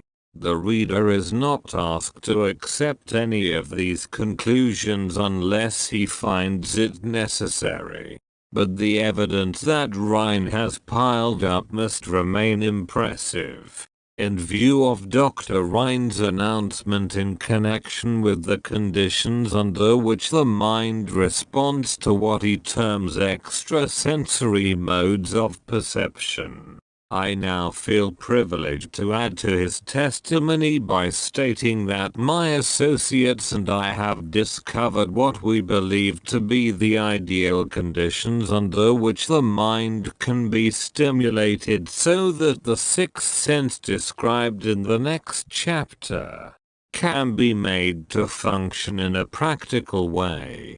The conditions to which I refer consist of a close working alliance between myself and two members of my staff.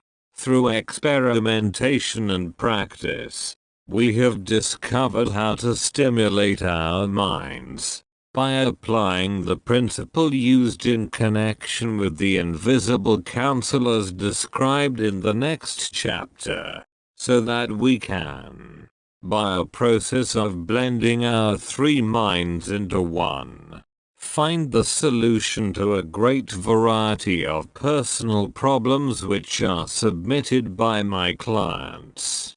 The procedure is very simple. We sit down at a conference table, clearly state the nature of the problem we have under consideration, then begin discussing it. Each contributes whatever thoughts that may occur. The strange thing about this method of mind stimulation is that it places each participant in communication with unknown sources of knowledge definitely outside his own experience. If you understand the principle described in the chapter on the mastermind, you of course recognize the round table procedure here described as being a practical application of the mastermind. This method of mind stimulation, through harmonious discussion of definite subjects, between three people, illustrates the simplest and most practical use of the mastermind. By adopting and following a similar plan, any student of this philosophy may come into possession of the famous Carnegie formula briefly described in the introduction. If it means nothing to you at this time, mark this page and read it again after you have finished the last chapter. The depression was a blessing in disguise. It reduced the whole world to a new starting point that gives everyone a new opportunity. Chapter 14. The Sixth Sense. The Door to the Temple of Wisdom. The 13th Step Toward Riches. The 13th principle is known as the Sixth Sense, through which infinite intelligence may, and will communicate voluntarily, without any effort from, or demands by, the individual. This principle is the apex of the philosophy. It can be assimilated, understood, and applied only by first mastering the other 12 principles. The sixth sense is that portion of the subconscious mind which has been referred to as the creative imagination. It has also been referred to as the receiving set through which ideas, plans, and thoughts flash into the mind. The flashes are sometimes called hunches or inspirations. The sixth sense defies description. It cannot be described to a person who has not mastered the other principles of this philosophy, because such a person has no knowledge and no experience with which the sixth sense may be compared. Understanding of the sixth sense comes only by meditation through mind development from within. The sixth sense probably is the medium of contact between the finite mind of man and infinite intelligence, and for this reason, it is a mixture of both the mental and the spiritual. It is believed to be the point at which the mind of man contacts the universal mind. After you have mastered the principles described in this book, you will be prepared to accept as truth a statement which may, otherwise, be incredible to you, namely, through the aid of the sixth sense. You will be warned of impending dangers in time to avoid them, and notified of opportunities in time to embrace them. There comes to your aid, and to do your bidding, with the development of the sixth sense, a guardian angel who will open to you at all times the door to the temple of wisdom. Whether or not this is a statement of truth, you will never know, except by following the instructions described in the pages of this book, or some similar method of procedure. The author is not a believer in, nor an advocate of miracles, for the reason that he has enough knowledge of nature to understand that nature never deviates from her established laws. Some of her laws are so incomprehensible that they produce what appear to be miracles. The sixth sense comes as near to being a miracle as anything I have ever experienced, and it appears so only because I do not understand the method by which this principle is operated. This much the author does know, that there is a power, or a first cause, or an intelligence, which permeates every atom of matter, and embraces every unit of energy perceptible to man, that this infinite intelligence converts acorns into oak trees, causes water to flow downhill in response to the law of gravity, follows night with day, and winter with summer, each maintaining its proper place and relationship to the other. This intelligence may, through the principles of this philosophy, be induced to aid in transmuting desires into concrete, or material form. The author has this knowledge, because he has experimented with it and has experienced it, step by step, through the preceding chapters.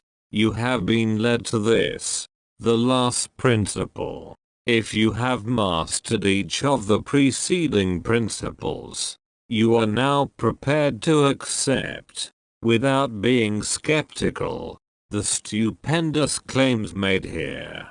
If you have not mastered the other principles, you must do so before you may determine, definitely, whether or not the claims made in this chapter are fact or fiction. While I was passing through the age of hero worship, I found myself trying to imitate those whom I most admired. Moreover, I discovered that the element of faith, with which I endeavored to imitate my idols, gave me great capacity to do so quite successfully. I have never entirely divested myself of this habit of hero worship, although I have passed the age commonly given over to such. My experience has taught me that the next best thing to being truly great is to emulate the great by feeling and action as nearly as possible. Long before I had ever written a line for publication or endeavored to deliver a speech in public, I followed the habit of reshaping my own character by trying to imitate the 9 men whose lives and life works had been most impressive to me. These 9 men were Emerson, Paine, Edison, Darwin, Lincoln, Burbank, Napoleon, Ford, and Carnegie. Every night, over a long period of years, I held an imaginary council meeting with this group whom I called my invisible counselors. The procedure was this. Just before going to sleep at night, I would shut my eyes and see, in my imagination, this group of men seated with me around my council table.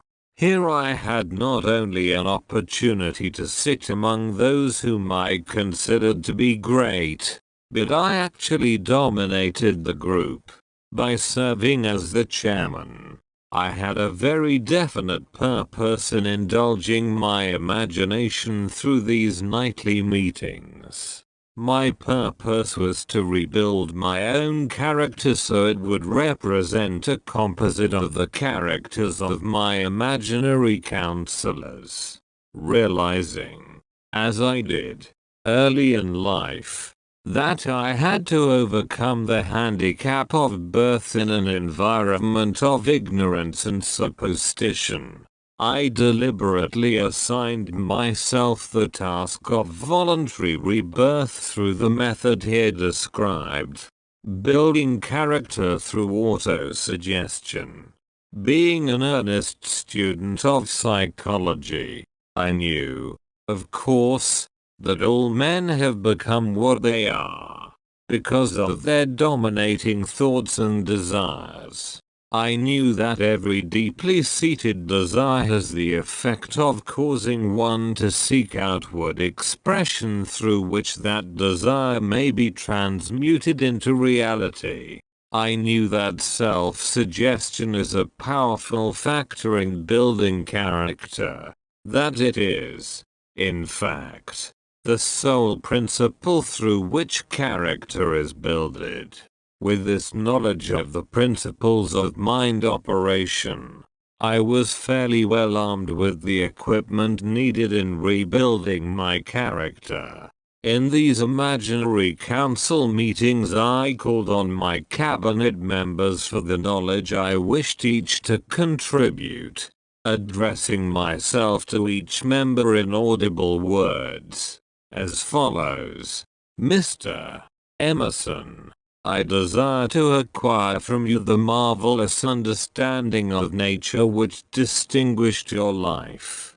I ask that you make an impress upon my subconscious mind of whatever qualities you possessed, which enabled you to understand and adapt yourself to the laws of nature. I ask that you assist me in reaching and drawing upon whatever sources of knowledge are available to this end. Mr. Burbank, I request that you pass on to me the knowledge which enabled you to so harmonize the laws of nature that you caused the cactus to shed its thorns and become an edible food. Give me access to the knowledge which enabled you to make 2 blades of grass grow where but 1 grew before, and helped you to blend the coloring of the flowers with more splendor and harmony. For you, alone, have successfully gilded the lily.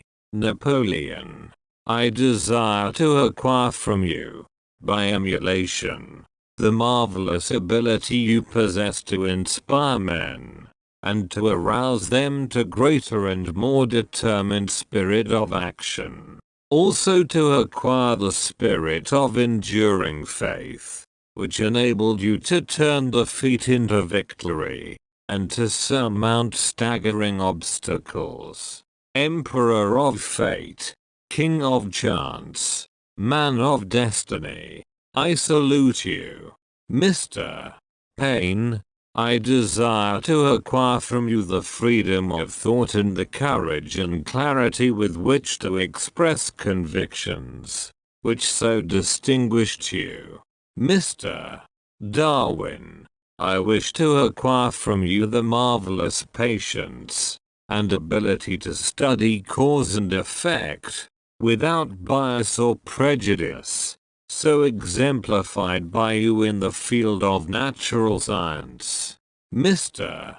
Lincoln, I desire to build into my own character the keen sense of justice, the untiring spirit of patience, the sense of humor, the human understanding, and the tolerance, which were your distinguishing characteristics.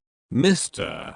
Carnegie, I am already indebted to you for my choice of a life work, which has brought me great happiness and peace of mind. I wish to acquire a thorough understanding of the principles of organized effort, which you used so effectively in the building of a great industrial enterprise. Mr.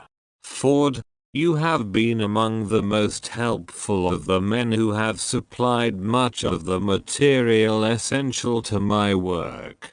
I wish to acquire your spirit of persistence, the determination, poise, and self-confidence which have enabled you to master poverty, organize, unify, and simplify human effort, so I may help others to follow in your footsteps. Mr. Edison, I have seated you nearest to me, at my right, because of the personal cooperation you have given me during my research into the causes of success and failure. I wish to acquire from you the marvelous spirit of faith, with which you have uncovered so many of nature's secrets, the spirit of unremitting toil with which you have so often wrested victory from defeat. My method of addressing the members of the imaginary cabinet would vary, according to the traits of character in which I was, for the moment, most interested in acquiring. I studied the records of their lives with painstaking care.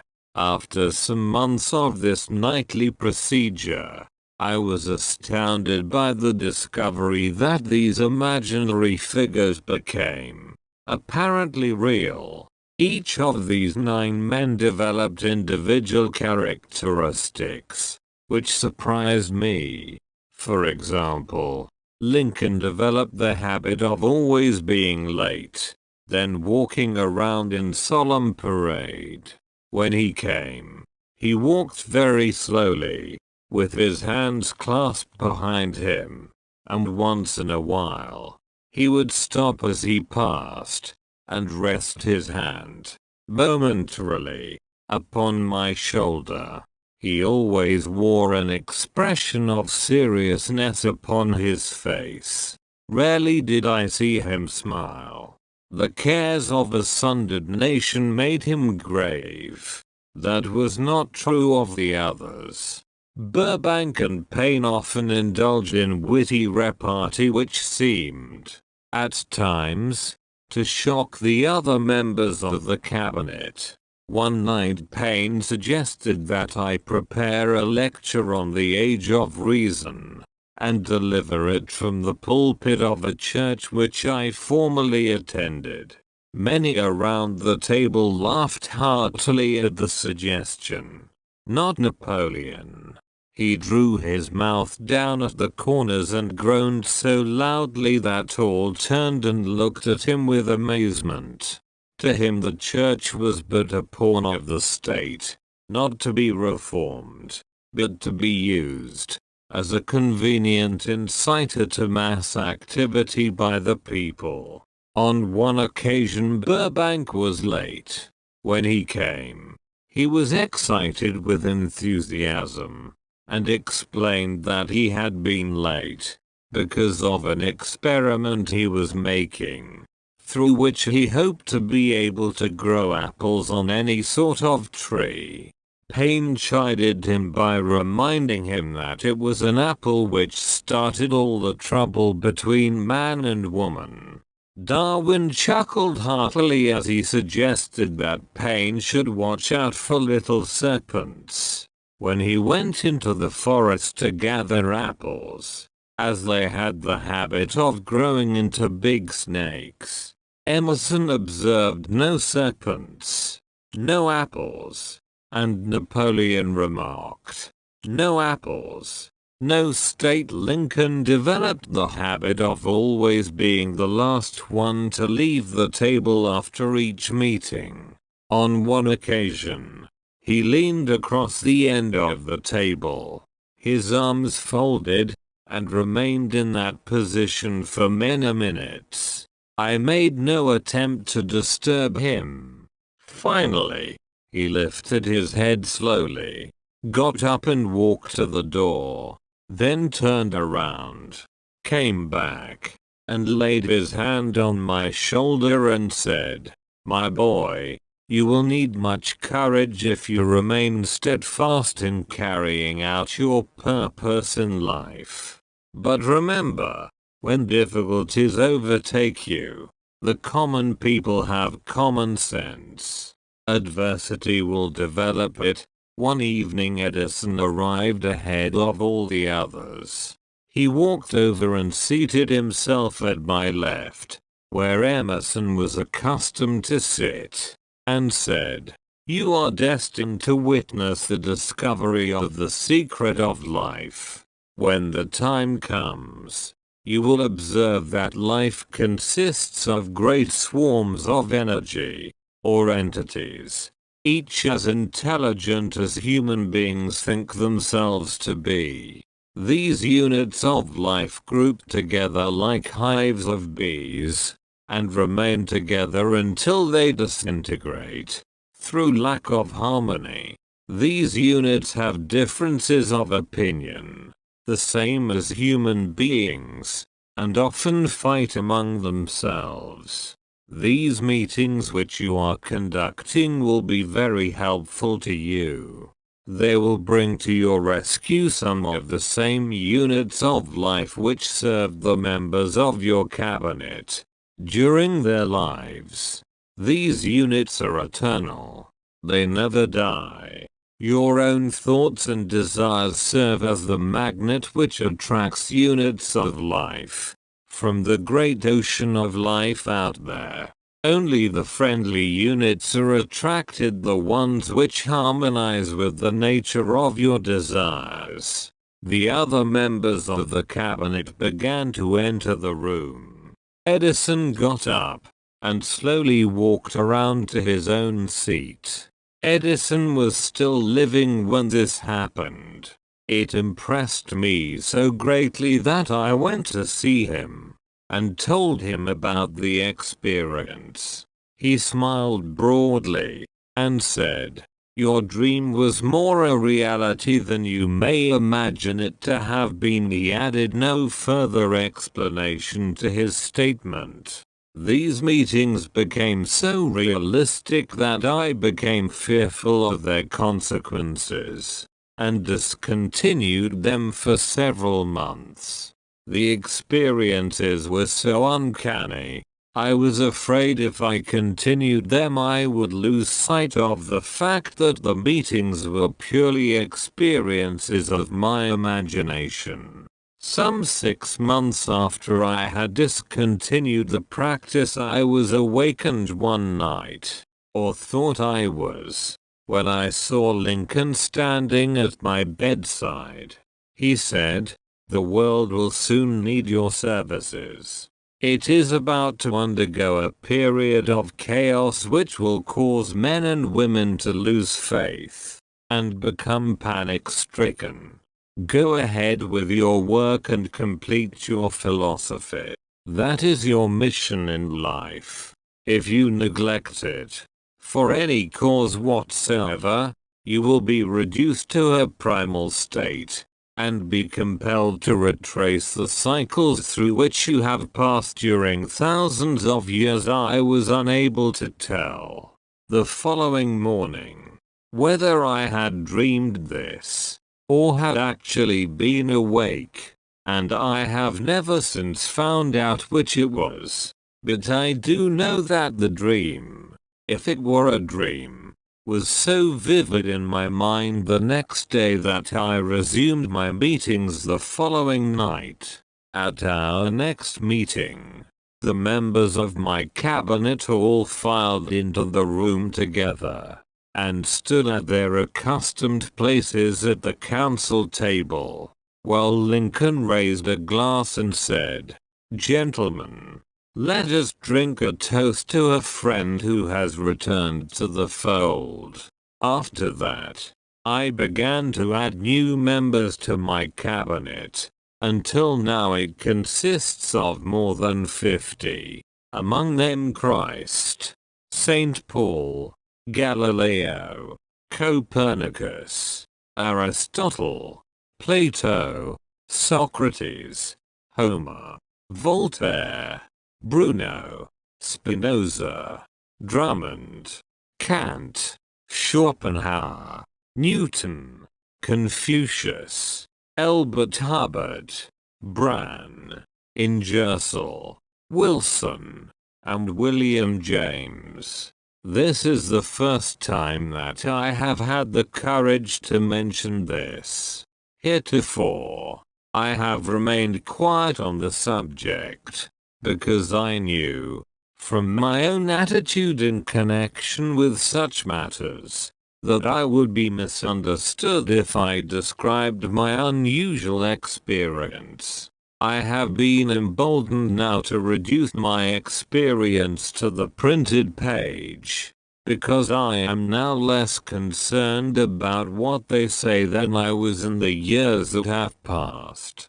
One of the blessings of maturity is that it sometimes brings one greater courage to be truthful, regardless of what those who do not understand may think or say. Lest I be misunderstood, I wish here to state most emphatically that I still regard my cabinet meetings as being purely imaginary, but I feel entitled to suggest that, while the members of my cabinet may be purely fictional, and the meetings existent only in my own imagination, they have led me into glorious paths of adventure, rekindled an appreciation of true greatness, encouraged creative endeavor, and emboldened the expression of honest thought.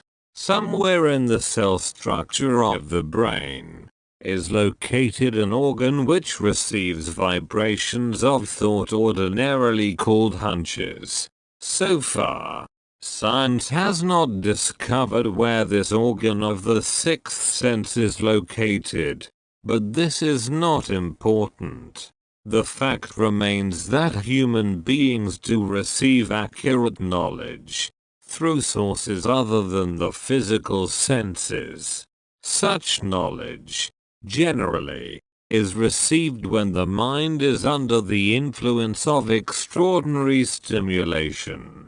Any emergency which arouses the emotions, and causes the heart to beat more rapidly than normal may, and generally does, bring the sixth sense into action. Anyone who has experienced a near accident while driving knows that on such occasions, the sixth sense often comes to one's rescue, and aids, by split seconds, in avoiding the accident. These facts are mentioned preliminary to a statement of fact which I shall now make, namely, that during my meetings with the invisible counselors I find my mind most receptive to ideas, thoughts, and knowledge which reach me through the sixth sense. I can truthfully say that I owe entirely to my invisible counselors full credit for such ideas, facts, or knowledge as I receive through inspiration. On scores of occasions, when I have faced emergencies, some of them so grave that my life was in jeopardy, I have been miraculously guided past these difficulties through the influence of my invisible counselors. My original purpose in conducting council meetings with imaginary beings was solely that of impressing my own subconscious mind, through the principle of autosuggestion, with certain characteristics which I desired to acquire. In more recent years, my experimentation has taken on an entirely different trend. I now go to my imaginary counselors with every difficult problem which confronts me and my clients. The results are often astonishing, although I do not depend entirely on this form of counsel. You, of course, have recognized that this chapter covers a subject with which a majority of people are not familiar.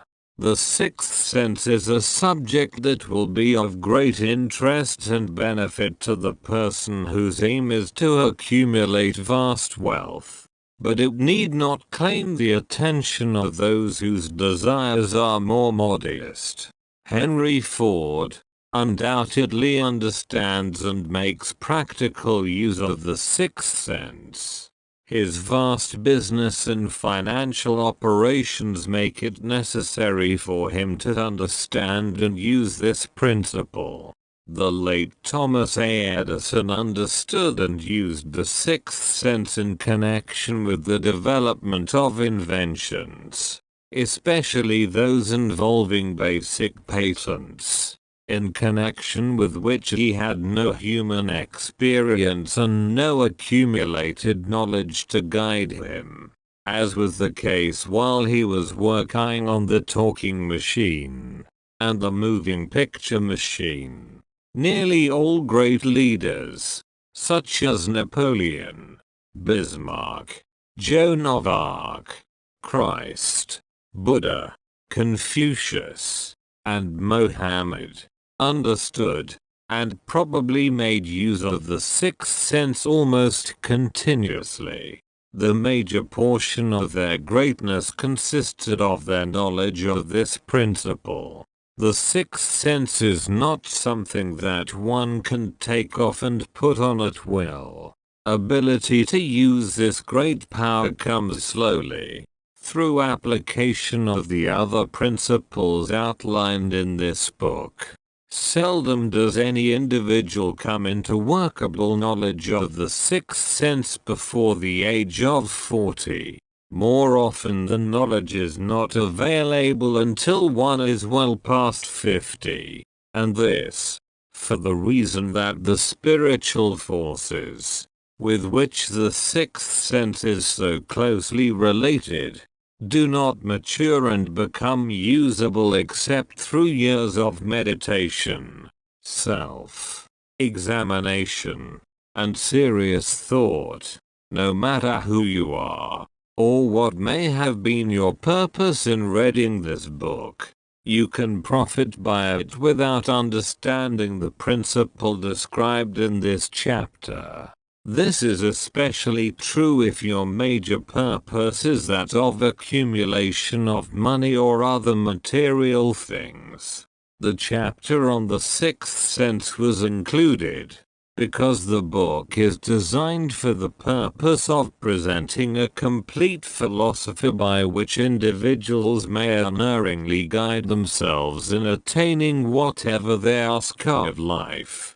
The starting point of all achievement is desire. The finishing point is that brand of knowledge which leads to understanding of self, understanding of others, understanding of the laws of nature, recognition and understanding of happiness. This sort of understanding comes in its fullness only through familiarity with, and use of the principle of the sixth sense. Hence that principle had to be included as a part of this philosophy, for the benefit of those who demand more than money. Having read the chapter, you must have observed that while reading it, you were lifted to a higher level of mental stimulation. Splendid. Come back to this again a month from now. Read it once more, and observe that your mind will soar to a still higher level of stimulation. Repeat this experience from time to time, giving no concern as to how much or how little you learn at the time, and eventually you will find yourself in possession of a power that will enable you to throw off discouragement, master fear, overcome procrastination, and draw freely upon your imagination. Then you will have felt the touch of that unknown something which has been the moving spirit of every truly great thinker, leader, artist, musician, writer, statesman. Then you will be in position to transmute your desires into their physical or financial counterpart as easily as you may lie down and quit at the first sign of opposition. Faith versus fear. Previous chapters have described how to develop faith through autosuggestion, desire and the subconscious. The next chapter presents detailed instructions for the mastery of fear. Here will be found a full description of the 6 fears which are the cause of all discouragement, timidity, procrastination, indifference, indecision, and the lack of ambition, self-reliance, initiative, self-control, and enthusiasm. Search yourself carefully as you study these 6 enemies, as they may exist only in your subconscious mind, where their presence will be hard to detect. Remember, too, as you analyze the 6 ghosts of fear, that they are nothing but ghosts because they exist only in one's mind. Remember, also, that ghosts, creations of uncontrolled imagination, have caused most of the damage people have done to their own minds. Therefore, ghosts can be as dangerous as if they lived and walked on the earth in physical bodies. The ghost of the fear of poverty, which seized the minds of millions of people in 1929, was so real that it caused the worst business depression this country has ever known. Moreover, this particular ghost still frightens some of us out of our wits.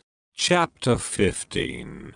How to outwit the 6 ghosts of fear. Take inventory of yourself as you read this closing chapter, and find out how many of the ghosts are standing in your way before you can put any portion of this philosophy into successful use. Your mind must be prepared to receive it. The preparation is not difficult. It begins with study, analysis, and understanding of 3 enemies which you shall have to clear out. These are indecision, doubt, and fear. The 6th sense will never function while these 3 negatives, or any of them, remain in your mind. The members of this unholy trio are closely related. Where one is found, the other 2 are close at hand. Indecision is the seedling of fear. Remember this. As you read, indecision crystallizes into doubt. The two blend and become fear. The blending process often is slow. This is one reason why these three enemies are so dangerous. They germinate and grow without their presence being observed. The remainder of this chapter describes an end which must be attained before the philosophy, as a whole, can be put into practical use. It also analyzes a condition which has, but lately, reduced huge numbers of people to poverty, and it states a truth which must be understood by all who accumulate riches, whether measured in terms of money or a state of mind of far greater value than money. The purpose of this chapter is to turn the spotlight of attention upon the cause and the cure of the 6 basic fears. Before we can master an enemy, we must know its name, its habits, and its place of abode. As you read, analyze yourself carefully, and determine which, if any, of the 6 common fears have attached themselves to you. Do not be deceived by the habits of these subtle enemies. Sometimes they remain hidden in the subconscious mind, where they are difficult to locate, and still more difficult to eliminate. The 6 basic fears. There are 6 basic fears, with some combination of which every human suffers at one tune or another. Most people are fortunate if they do not suffer from the entire 6. Named in the order of their most common appearance, they are the fear of poverty, the fear of criticism, most of one's the fear of ill health, the fear of loss of love of someone, the fear of old age, the fear of death. All other fears are of minor importance. They can be grouped under these 6 headings. The prevalence of these fears, as a curse to the world, runs in cycles. For almost 6 years, while the Depression was on, we found it in the cycle of fear of poverty. During the World War, we were in the cycle of fear of death. Just following the war, we were in the cycle of fear of ill health, as evidenced by the epidemic of disease which spread itself all over the world. Fears are nothing more than states of mind. One state of mind is subject to control and direction. Physicians, as everyone knows, are less subject to attack by disease than ordinary laymen, for the reason that physicians do not fear disease. Physicians, without fear or hesitation, have been known to physically contact hundreds of people daily who were suffering from such contagious diseases as smallpox, without becoming infected. Their immunity against the disease consisted, largely, if not solely, in their absolute lack of fear. Man can create nothing which he does not first conceive in the form of an impulse of thought. Following this statement comes another of still greater importance, namely, man's thought impulses begin immediately to translate themselves into their physical equivalent, whether those thoughts are voluntary or involuntary. Thought impulses which are picked up through the ether, by mere chance, thoughts which have been released by other minds, may determine one's financial, business, professional, or social destiny just as surely as do the thought impulses which one creates by intent and design. We are here laying the foundation for the presentation of a fact of great importance to the person who does not understand why some people appear to be lucky while others of equal or greater ability, training, experience, and brain capacity seem destined to ride with misfortune. This fact may be explained by the statement that every human being has the ability to completely control his own mind, and with this control, obviously, every person may open his mind to the tramp thought impulses which are being released by other brains, or close the doors tightly and admit only thought impulses of his own choice.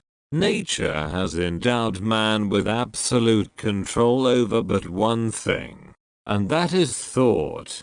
This fact, coupled with the additional fact that everything which man creates begins in the form of a thought, leads one very near to the principle by which fear may be mastered. If it is true that all thought has a tendency to clothe itself in its physical equivalent, and this is true, beyond any reasonable room for doubt, it is equally true that thought impulses of fear and poverty cannot be translated into terms of courage and financial gain. The people of America began to think of poverty following the Wall Street crash of 1929. Slowly, but surely that mass thought was crystallized into its physical equivalent, which was known as a depression. This had to happen. It is in conformity with the laws of nature. The fear of poverty. There can be no compromise between poverty and riches. The two roads that lead to poverty and riches travel in opposite directions. If you want riches, you must refuse to accept any circumstance that leads toward poverty. The word riches is here used in its broadest sense, meaning financial, spiritual, mental and material estates. The starting point of the path that leads to riches is desire. In Chapter 1, you received full instructions for the proper use of desire. In this chapter, on fear, you have complete instructions for preparing your mind to make practical use of desire. Here, then, is a place to give yourself a challenge which will definitely determine how much of this philosophy you have absorbed. Here is the point at which you can turn prophet and foretell accurately what the future holds in store for you. If, after reading this chapter, you are willing to accept poverty, you may as well make up your mind to receive poverty. This is one decision you cannot avoid. If you demand riches, determine what form and how much will be required to satisfy you. You know the road that leads to riches. You have been given a road map which, if followed, will keep you on that road. If you neglect to make the start, or stop before you arrive, no one will be to blame but you. This responsibility is yours. No alibi will save you from accepting the responsibility if you now fail or refuse to demand riches of life, because the acceptance calls for but one thing incidentally. The only thing you can control, and that is a state of mind. A state of mind is something that one assumes. It cannot be purchased. It must be created. Fear of poverty is a state of mind. nothing else. But it is sufficient to destroy one's chances of achievement in any undertaking. A truth which became painfully evident during the Depression. This fear paralyzes the faculty of reason, destroys the faculty of imagination, kills off self-reliance, undermines enthusiasm, discourages initiative, leads to uncertainty of purpose, encourages procrastination, wipes out enthusiasm and makes self-control an impossibility. It takes the charm from one's personality, destroys the possibility of accurate thinking, diverts concentration of effort. It masters persistence, turns the willpower into nothingness, destroys ambition, beclouds the memory and invites failure in every conceivable form. It kills love and assassinates the finer emotions of the heart, discourages friendship and invites disaster in 100 forms, leads to sleeplessness, misery and unhappiness. And all this despite the obvious truth that we live in a world of overabundance of everything the heart could desire, with nothing standing between us and our desires, except our lack of a definite purpose. The fear of poverty is, without doubt, the most destructive of the 6 basic fears. It has been placed at the head of the list, because it is the most difficult to master. Considerable courage is required to state the truth about the origin of this fear, and still greater courage to accept the truth after it has been stated. The fear of poverty grew out of man's inherited tendency to prey upon his fellow man economically. Nearly all animals lower than man are motivated by instinct, but their capacity to think is limited, therefore, they prey upon one another physically. Man, with his superior sense of intuition, with the capacity to think and to reason, does not eat his fellow man bodily. He gets more satisfaction out of eating him financially. Man is so avaricious that every conceivable law has been passed to safeguard him from his fellow man. Of all the ages of the world, of which we know anything, the age in which we live seems to be one that is outstanding because of man's money madness. A man is considered less than the dust of the earth, unless he can display a fat bank account. But if he has money, never mind how he acquired it, he is a king or a big shot. He is above the law. He rules in politics. He dominates in business. And the whole world about him bows in respect when he passes. Nothing brings man so much suffering and humility as poverty. Only those who have experienced poverty understand the full meaning of this. It is no wonder that man fears poverty. Through a long line of inherited experiences, man has learned, for sure, that some men cannot be trusted, where matters of money and earthly possessions are concerned. This is a rather stinging indictment, the worst part of it being that it is true. The majority of marriages are motivated by the wealth possessed by one, or both of the contracting parties. It is no wonder, therefore, that the divorce courts are busy. So eager is man to possess wealth that he will acquire it in whatever manner he can, through legal methods if possible, through other methods if necessary or expedient.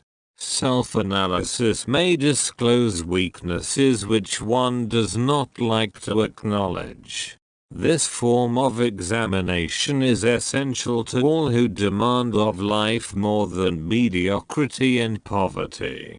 Remember, as you check yourself point by point, that you are both the court and the jury, the prosecuting attorney and the attorney for the defense, and that you are the plaintiff and the defendant. Also, that you are on trial.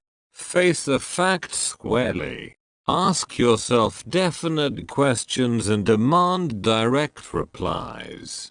When the examination is over, you will know more about yourself. If you do not feel that you can be an impartial judge in this self-examination, call upon someone who knows you well to serve as judge while you cross-examine yourself. You are after the truth.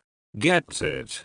No matter at what cost, even though it may temporarily embarrass you. The majority of people, if asked what they fear most, would reply, "I fear nothing." The reply would be inaccurate, because few people realize that they are bound, handicapped, whipped spiritually and physically through some form of fear. So subtle and deeply seated is the emotion of fear that one may go through life burdened with it, never recognizing its presence. Only a courageous analysis will disclose the presence of this universal enemy. When you begin such an analysis, search deeply into your character. Here is a list of the symptoms for which you should look. Symptoms of the fear of poverty. Indifference. Commonly expressed through lack of ambition. Willingness to tolerate poverty. Acceptance of whatever compensation life may offer without protest. Mental and physical laziness. Lack of initiative. Imagination. Enthusiasm and self-control. Indecision. The habit of permitting others to do one's thinking. Staying on the fence. Doubt.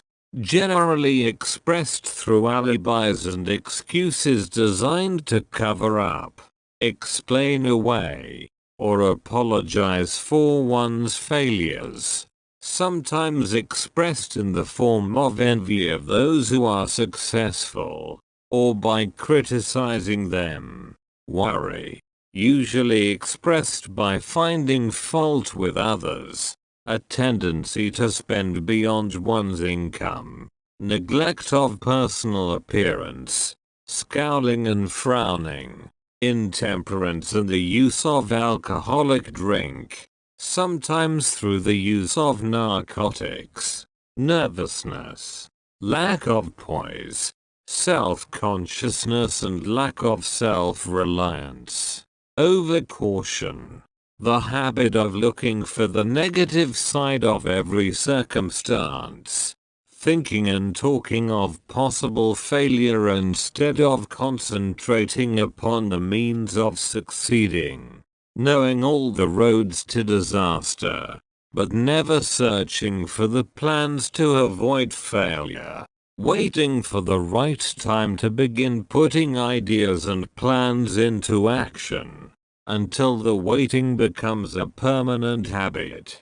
Remembering those who have failed, and forgetting those who have succeeded. Seeing the hole in the donut, but overlooking the donut.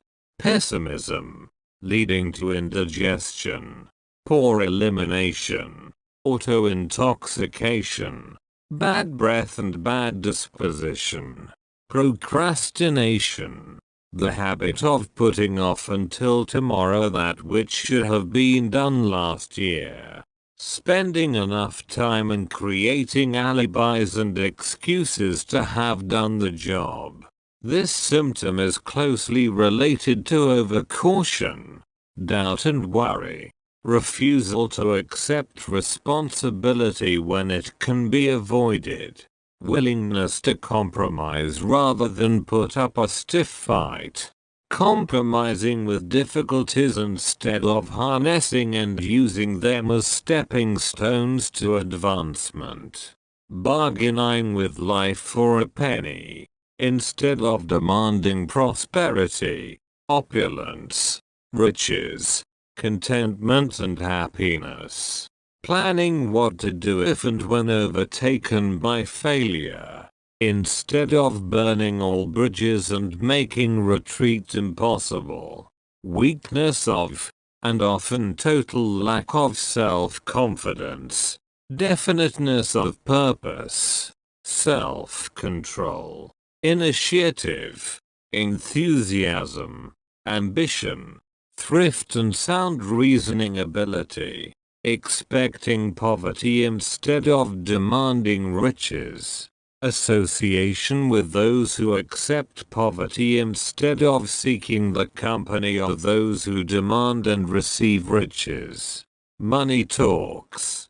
Some will ask, why did you write a book about money? Why measure riches in dollars? Alone some will believe, and rightly so, that there are other forms of riches more desirable than money. Yes, there are riches which cannot be measured in terms of dollars, but there are millions of people who will say, give me all the money I need, and I will find everything else I want. The major reason why I wrote this book on how to get money is the fact that the world has but lately passed through an experience that left millions of men and women paralyzed with the fear of poverty. What this sort of fear does to one was well described by Westbrook Pegler in the New York World Telegram. Viz. Money is only clamshells or metal discs or scraps of paper, and there are treasures of the heart and soul which money cannot buy. But most people, being broke, are unable to keep this in mind and sustain their spirits. When a man is down and out and on the street, unable to get any job at all, something happens to his spirit which can be observed in the droop of his shoulders, the set of his hat, his walk and his gaze. He cannot escape a feeling of inferiority among people with regular employment, even though he knows they are definitely not his equals in character, intelligence or ability. These people, even his friends, feel, on the other hand, a sense of superiority and regard him, perhaps unconsciously, as a casualty. He may borrow for a time, but not enough to carry on in his accustomed way, and he cannot continue to borrow very long. But borrowing in itself, when a man is borrowing merely to live, is a depressing experience, and the money lacks the power of earned money to revive his spirits. Of course, none of this applies to bums or habitual ne'er-do-wells, but only to men of normal ambitions and self-respect. Women conceal despair. Women in the same predicament must be different. We somehow do not think of women at all in considering the down and outers. They are scarce in the bread lines. They rarely are seen begging on the streets, and they are not recognizable in crowds by the same plain signs which identify busted men. Of course, I do not mean the shuffling hags of the city streets who are the opposite number of the confirmed male bums. I mean reasonably young, decent and intelligent women. There must be many of them, but their despair is not apparent. Maybe they kill themselves. When a man is down and out, he has time on his hands for brooding. He may travel miles to see a man about a job and discover that the job is filled, or that it is one of those jobs with no base pay but only a commission on the sale of some useless knick-knack which nobody would buy, except out of pity. Turning that down, he finds himself back on the street with nowhere to go but just anywhere. So he walks and walks. He gazes into store windows at luxuries which are not for him, and feels inferior and gives way to people who stop to look with an active interest. He wanders into the railroad station or puts himself down in the library to ease his legs and soak up a little heat. But that isn't looking for a job. So he gets going again. He may not know it, but his aimlessness would give him away even if the very lines of his figure did not. He may be well dressed in the clothes left over from the days when he had a steady job, but the clothes cannot disguise the droop. Money makes difference. He sees thousands of other people, bookkeepers or clerks or chemists or wagon hands, busy at their work, and envies them from the bottom of his soul. They have their independence, their self-respect and manhood, and he simply cannot convince himself that he is a good man. 2. Though he argue it out and arrive at a favorable verdict hour after hour, it is just money which makes this difference in him. With a little money he will be himself again. Some employers take the most shocking advantage of people who are down and out. The agencies hang out little colored cards offering miserable wages to busted men. $12 a week, $15 a week, an $18 a week job is a plum, and anyone with $25 a week to offer does not hang the job in front of an agency on a colored card. I have a want ad clip from a local paper demanding a clerk, a good, clean penman, to take telephone orders for a sandwich shop from 11 a.m. to 2 p.m. for $8 a month, not $8 a week but $8 a month. The ad says also, state religion. Can you imagine the brutal effrontery of anyone who demands a good, clean penman for 11 cents an hour, inquiring into the victim's religion? But that is what busted people are offered. The fear of criticism.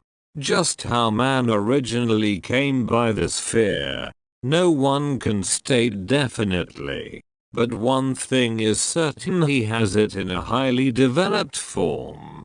Some believe that this fear made its appearance about the time that politics became a profession. Others believe it can be traced to the age when women first began to concern themselves with styles in wearing apparel. This author, being neither a humorist nor a prophet, is inclined to attribute the basic fear of criticism to that part of man's inherited nature which prompts him not only to take away his fellow man's goods and wares, but to justify his action by criticism of his fellow man's character.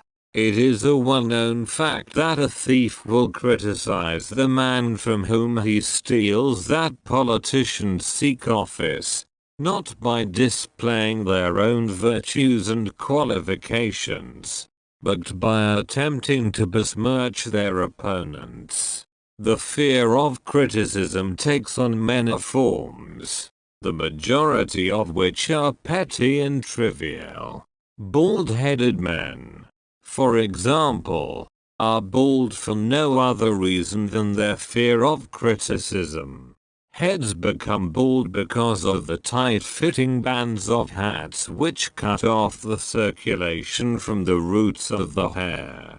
Men wear hats, not because they actually need them, but mainly because everyone is doing it. The individual falls into line and does likewise, lest some other individual criticize him.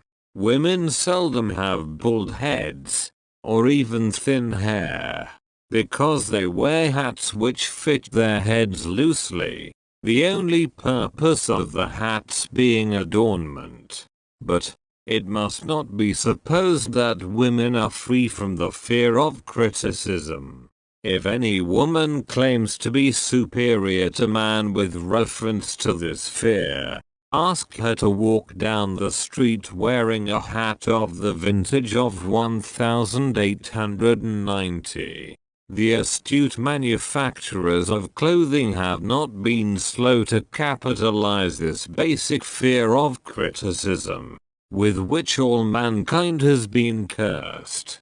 Every season the styles and many articles of wearing apparel change.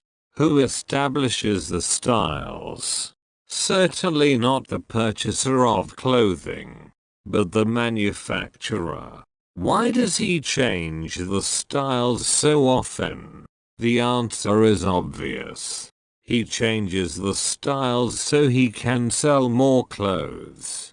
For the same reason the manufacturers of automobiles, with a few rare and very sensible exceptions, change styles of models every season. No man wants to drive an automobile which is not of the latest style, although the older model may actually be the better car.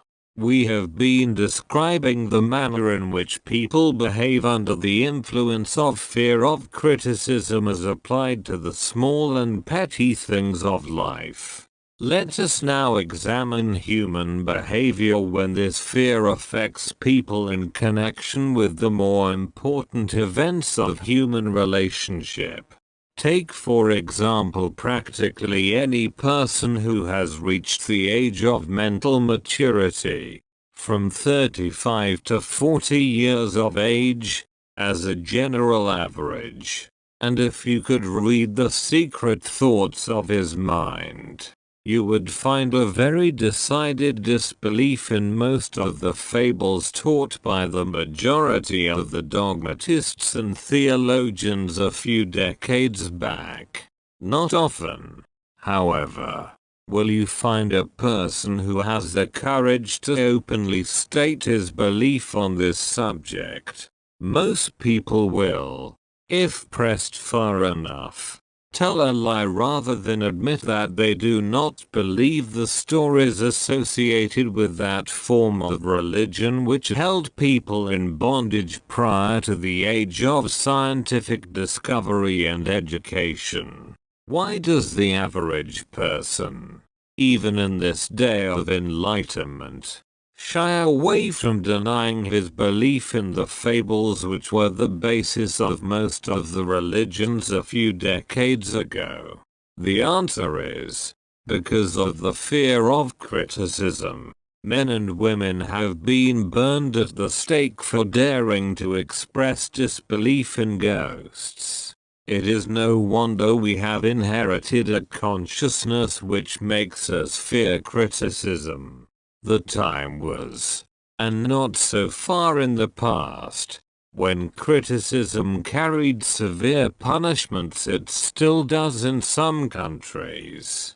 The fear of criticism robs man of his initiative, destroys his power of imagination, limits his individuality, takes away his self-reliance, and does him damage in 100 other ways. Parents often do their children irreparable injury by criticizing them. The mother of one of my boyhood chums used to punish him with a switch almost daily, always completing the job with the statement, "You'll land in the penitentiary before you are 20. He was sent to a reformatory at the age of 17. Criticism is the one form of service, of which everyone has too much. Everyone has a stock of it which is handed out, gratis, whether called for or not. One's nearest relatives often are the worst offenders. It should be recognized as a crime. In reality, it is a crime of the worst nature. For any parent to build inferiority complexes in the mind of a child through unnecessary criticism. Employers who understand human nature get the best there is in men, not by criticism, but by constructive suggestion. Parents may accomplish the same results with their children. Criticism will plant fear in the human heart, or resentment, but it will not build love or affection. Symptoms of the fear of criticism. This fear is almost as universal as the fear of poverty, and its effects are just as fatal to personal achievement, mainly because this fear destroys initiative and discourages the use of imagination. The major symptoms of the fear are self-consciousness, generally expressed through nervousness, timidity in conversation and in meeting strangers, awkward movement of the hands and limbs, shifting of the eyes, lack of poise, expressed through lack of voice control, nervousness in the presence of others, poor posture of body, poor memory, personality, lacking in firmness of decision, personal charm, and ability to express opinions definitely. The habit of sidestepping issues instead of meeting them squarely. Agreeing with others without careful examination of their opinions. Inferiority complex. The habit of expressing self-approval by word of mouth and by actions, as a means of covering up a feeling of inferiority. Using big words to impress others, often without knowing the real meaning of the words. Imitating others in dress, speech and manners. Boasting of imaginary achievements. This sometimes gives a surface appearance of a feeling of superiority. Extravagance. The habit of trying to keep up with the Joneses. Spending beyond one's income. Lack of initiative.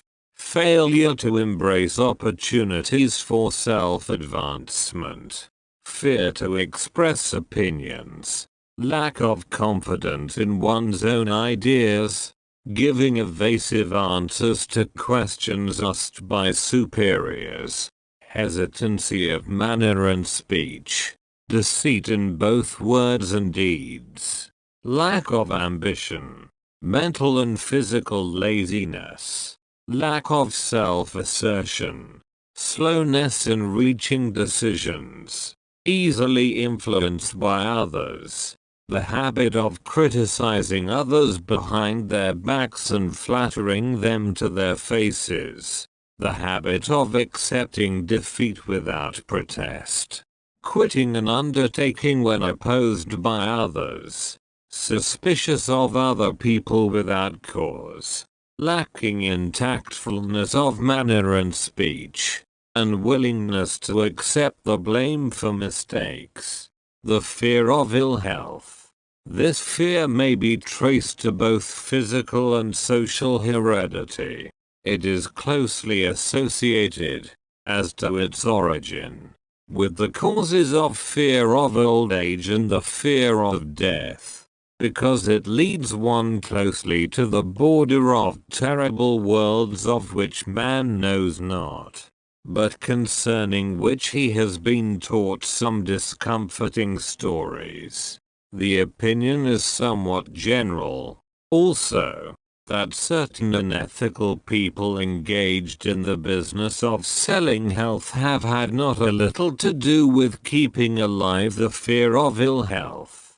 In the main, man fears ill health because of the terrible pictures which have been planted in his mind of what may happen if death should overtake him. He also fears it because of the economic toll which it may claim. A reputable physician estimated that 75% of all people who visit physicians for professional service are suffering with hypochondria, imaginary illness.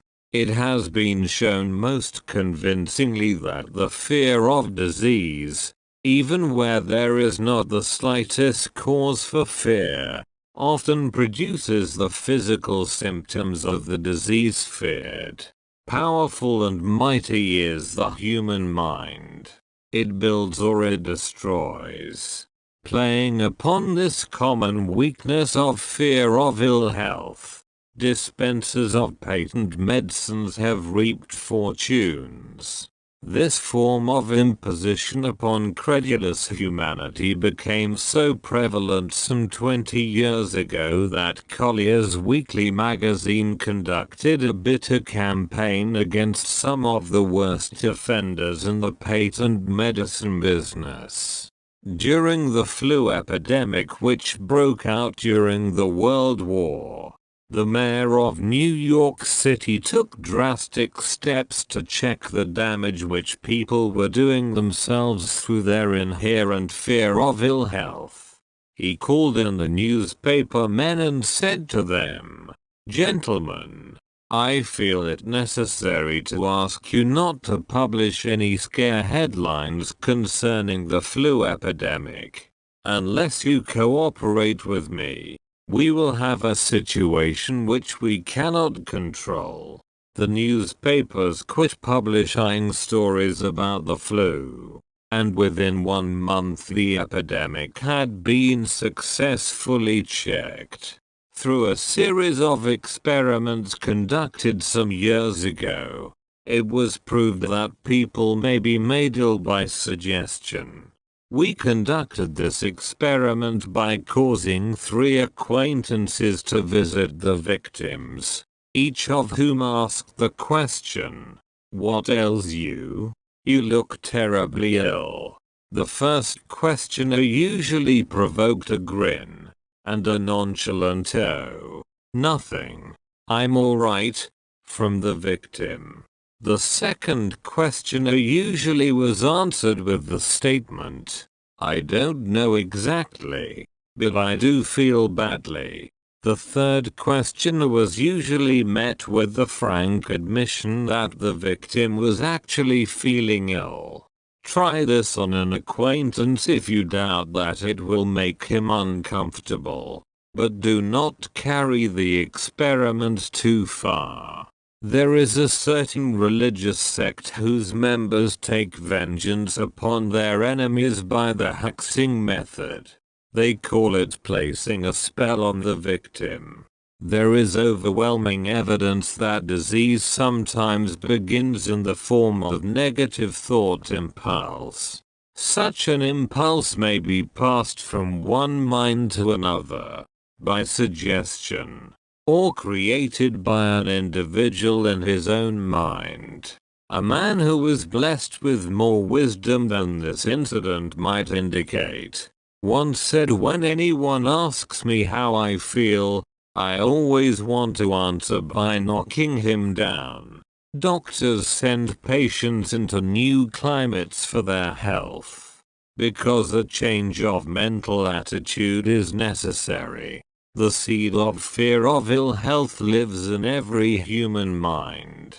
Worry, fear, discouragement, disappointment in love and business affairs cause this seed to germinate and grow. The recent business depression kept the doctors on the run, because every form of negative thinking may cause ill health. Disappointments in business and in love stand at the head of the list of causes of fear of ill health. A young man suffered a disappointment in love which sent him to a hospital. For months he hovered between life and death. A specialist in suggestive therapeutics was called in. The specialist changed nurses, placing him in charge of a very charming young woman who began, by pre-arrangement with the doctor, to make love to him the first day of her arrival on the job. Within 3 weeks the patient was discharged from the hospital, still suffering, but with an entirely different malady. He was in love again. The remedy was a hoax, but the patient and the nurse were later married. Both are in good health at the time of this writing. Symptoms of the fear of ill health.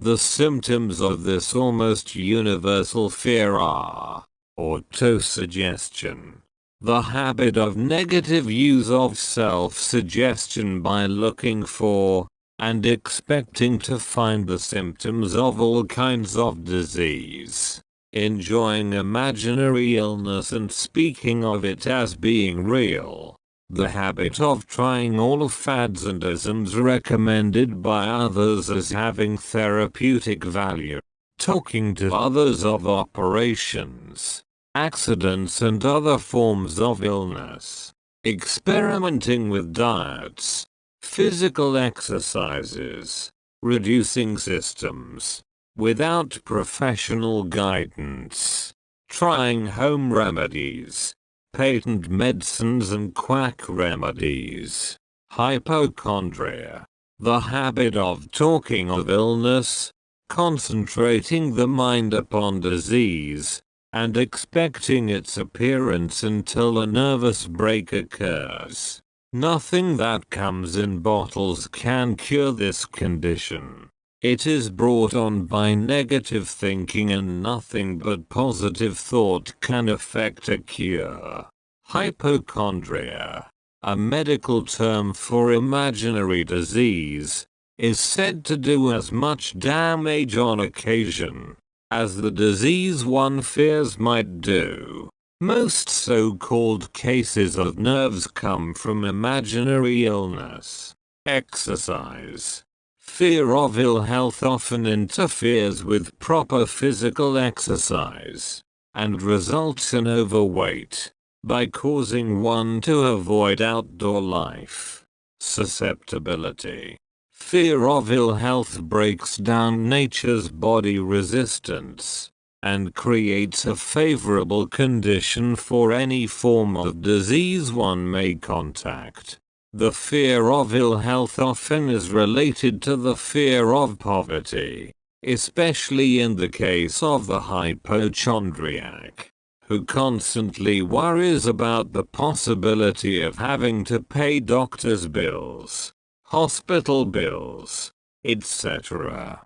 This type of person spends much time preparing for sickness, talking about death, saving money for cemetery lots and burial expenses, etc. Self-coddling, the habit of making a bid for sympathy, using imaginary illness as the lure. People often resort to this trick to avoid work.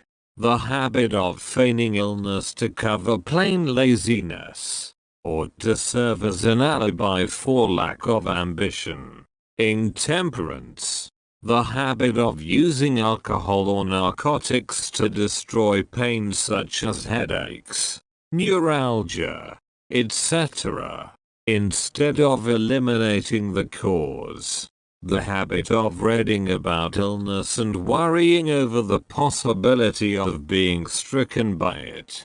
The habit of reading patent medicine advertisements. The fear of loss of love. The original source of this inherent fear needs but little description. because it obviously grew out of man's polygamous habit of stealing his fellow man's mate, and his habit of taking liberties with her whenever he could. Jealousy and other similar forms of dementia precox grow out of man's inherited fear of the loss of love of someone.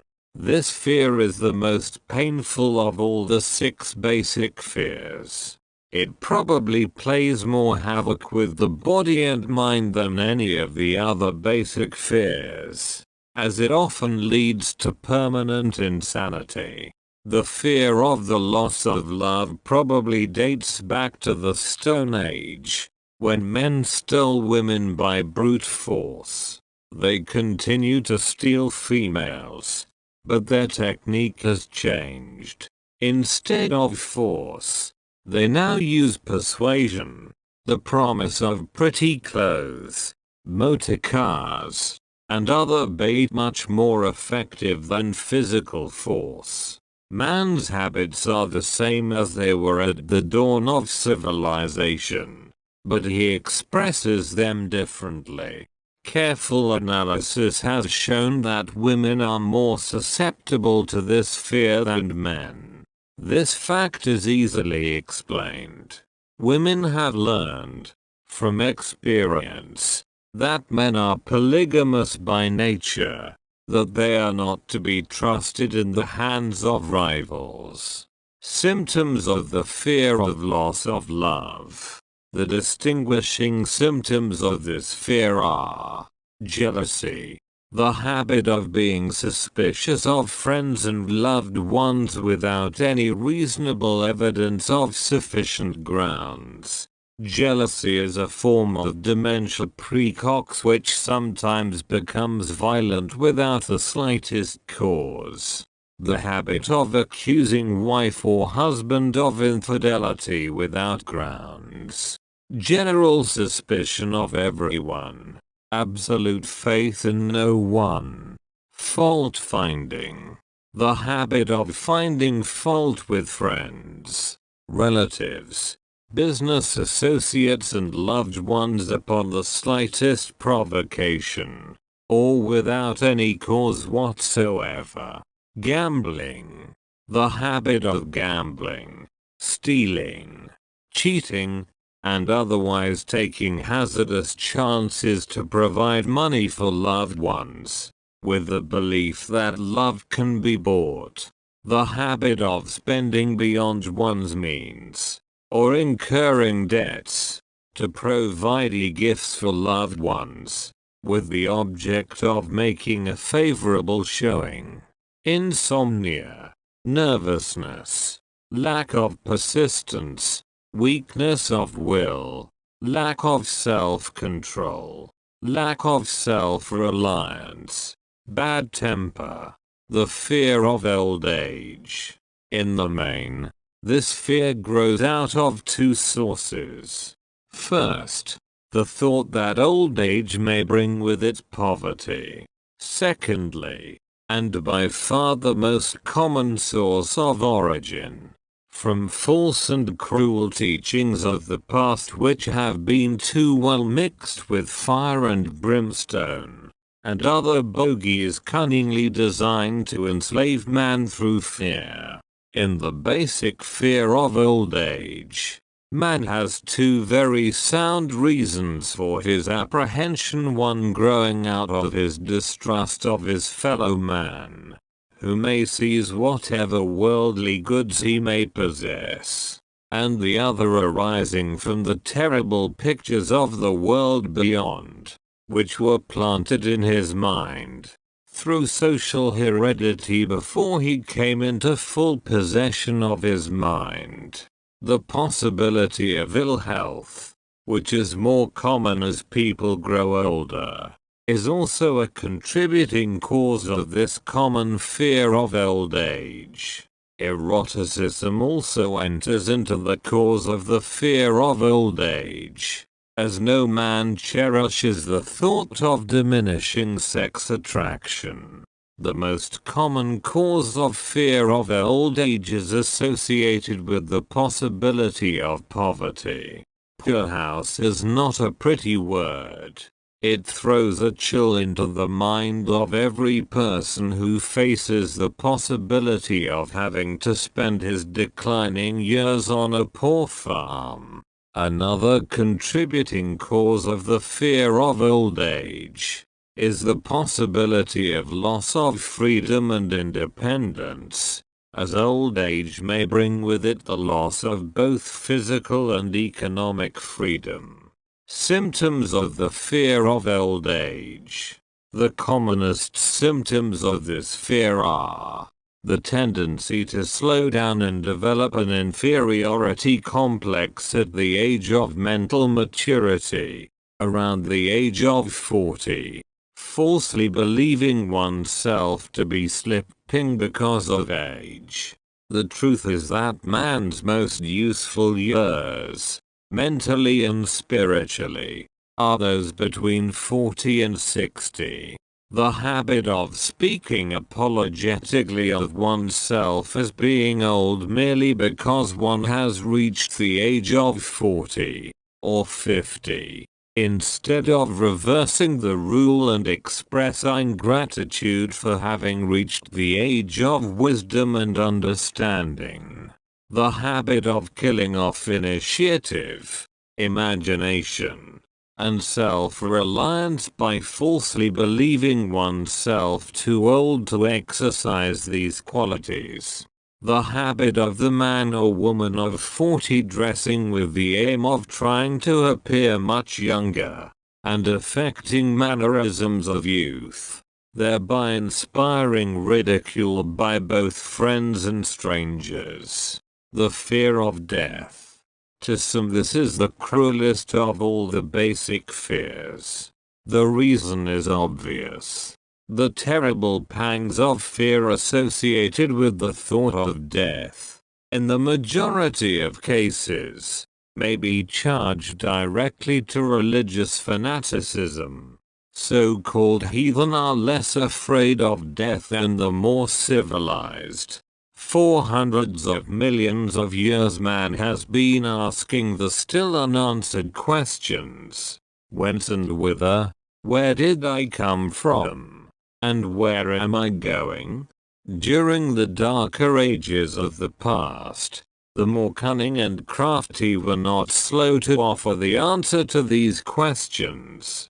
For a price. Witness. Now, the major source of origin of the fear of death.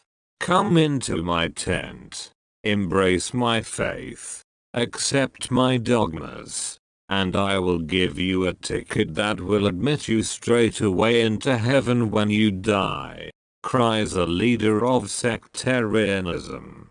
Remain out of my tent, says the same leader, and may the devil take you and burn you throughout eternity. Eternity is a long time.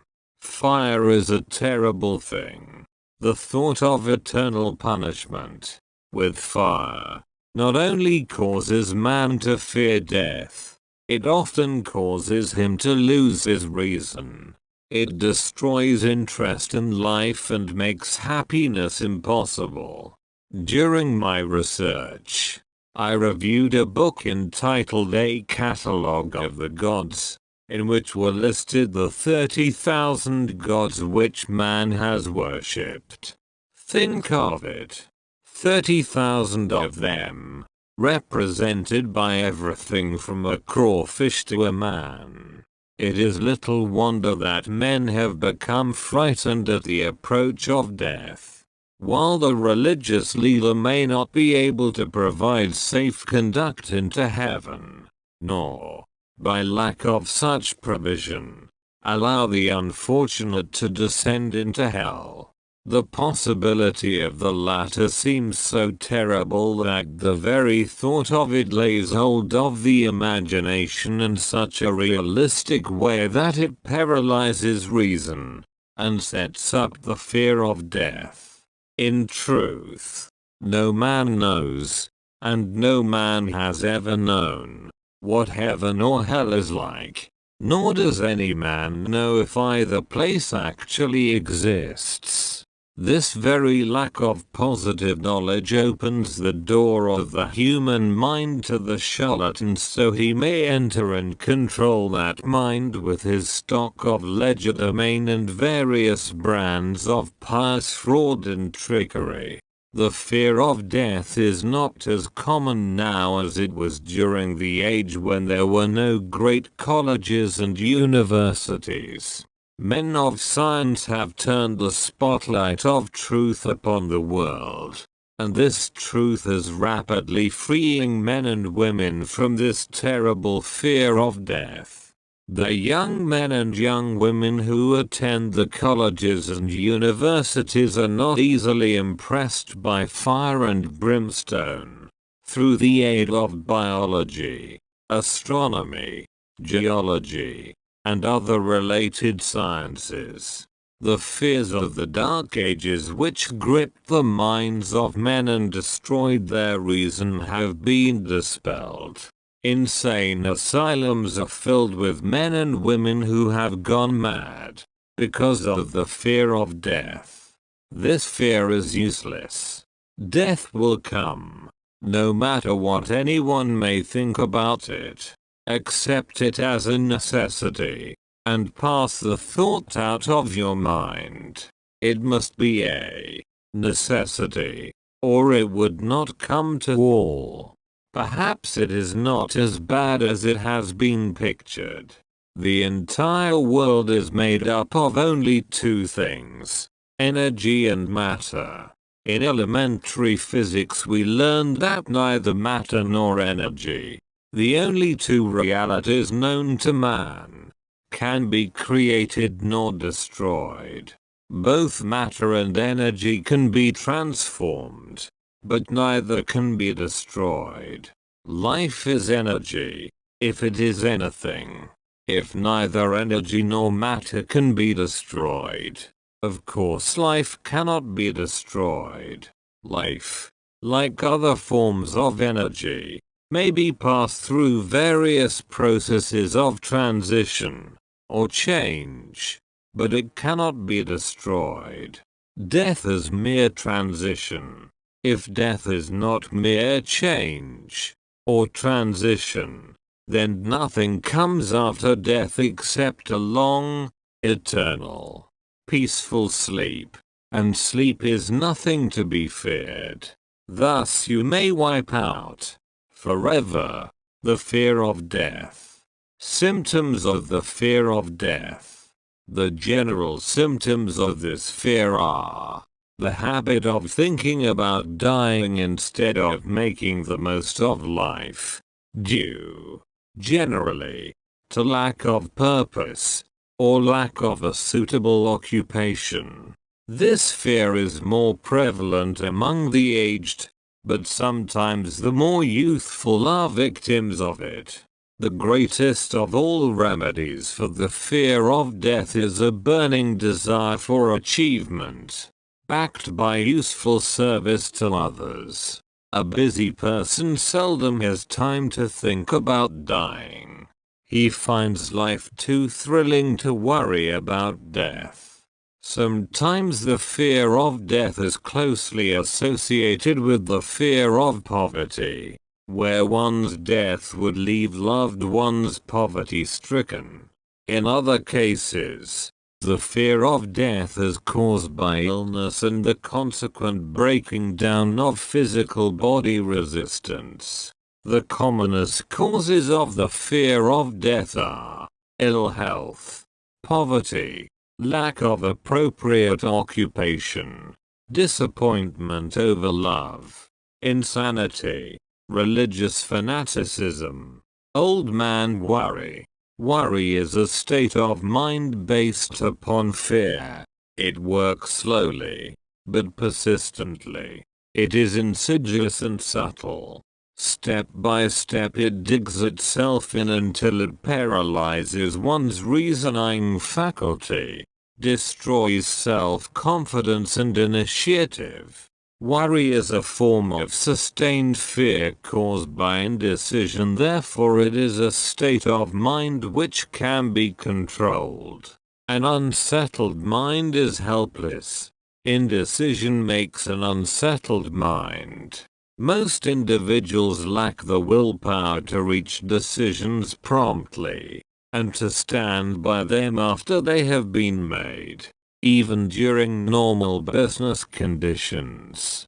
During periods of economic unrest, such as the world recently experienced, the individual is handicapped, not alone by his inherent nature to be slow at reaching decisions, but he is influenced by the indecision of others around him who have created a state of mass indecision. During the Depression, the whole atmosphere, all over the world, was filled with frenzy and worryitis, the two mental disease germs which began to spread themselves after the Wall Street frenzy in 1929. There is only one known antidote for these germs. It is the habit of prompt and firm decision. Moreover, it is an antidote which every individual must apply for himself. We do not worry over conditions. Once we have reached a decision to follow a definite line of action. I once interviewed a man who was to be electrocuted 2 hours later. The condemned man was the calmest of some 8 men who were in the death cell with him. His calmness prompted me to ask him how it felt to know that he was going into eternity in a short while. With a smile of confidence on his face, he said, "It feels fine. Just think, brother, my troubles will soon be over. I have had nothing but trouble all my life. It has been a hardship to get food and clothing. Soon I will not need these things. I have felt fine ever since I learned for certain that I must die. I made up my mind then to accept my fate in good spirit." As he spoke, he devoured a dinner of proportions sufficient for 3 men, eating every mouthful of the food brought to him, and apparently enjoying it as much as if no disaster awaited him. Decision gave this man resignation to his fate. Decision can also prevent one's acceptance of undesired circumstances. The 6 basic fears become translated into a state of worry through indecision. Relieve yourself forever of the fear of death by reaching a decision to accept death as an inescapable event. Whip the fear of poverty by reaching a decision to get along with whatever wealth you can accumulate without worry. Put your foot upon the neck of the fear of criticism by reaching a decision not to worry about what other people think, do, or say. Eliminate the fear of old age by reaching a decision to accept it, not as a handicap, but as a great blessing which carries with it wisdom, self-control, and understanding not known to youth. Acquit yourself of the fear of ill health by the decision to forget symptoms. Master the fear of loss of love by reaching a decision to get along without love, if that is necessary.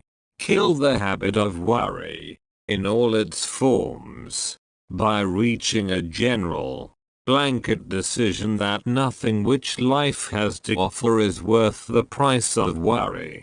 With this decision will come poise, peace of mind, and calmness of thought which will bring happiness.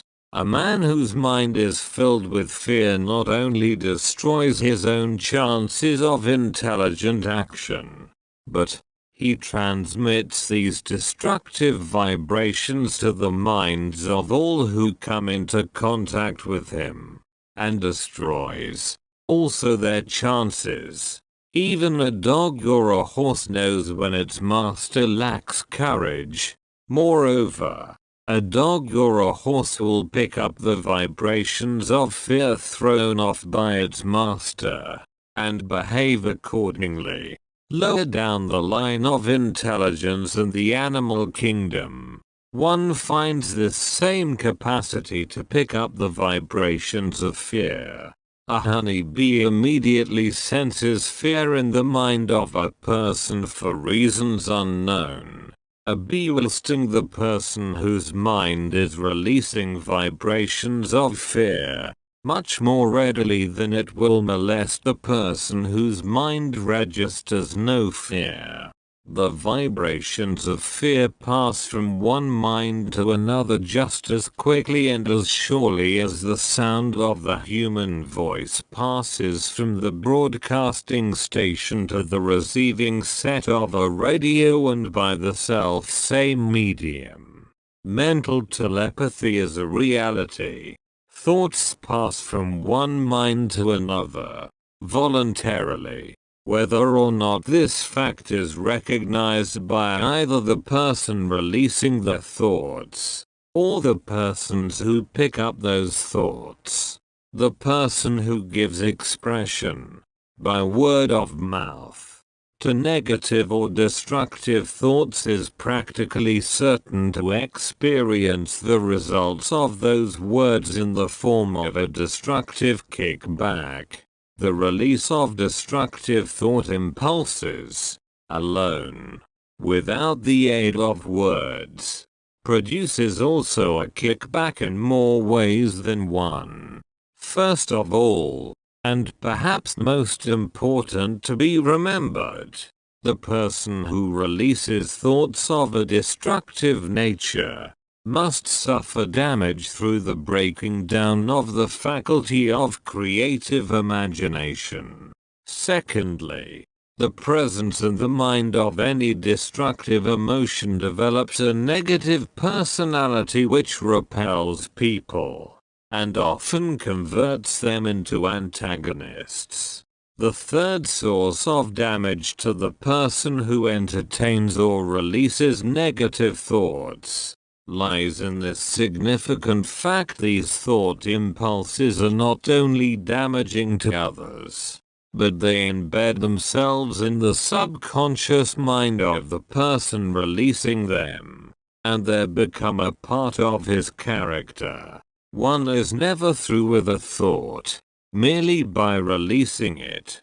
When a thought is released, it spreads in every direction, through the medium of the ether, but it also plants itself permanently in the subconscious mind of the person releasing it. Your business in life is, presumably, to achieve success. To be successful, you must find peace of mind, acquire the material needs of life, and above all, attain happiness. All of these evidences of success begin in the form of thought impulses. You may control your own mind. You have the power to feed it whatever thought impulses you choose. With this privilege goes also the responsibility of using it constructively. You are the master of your own earthly destiny just as surely as you have the power to control your own thoughts.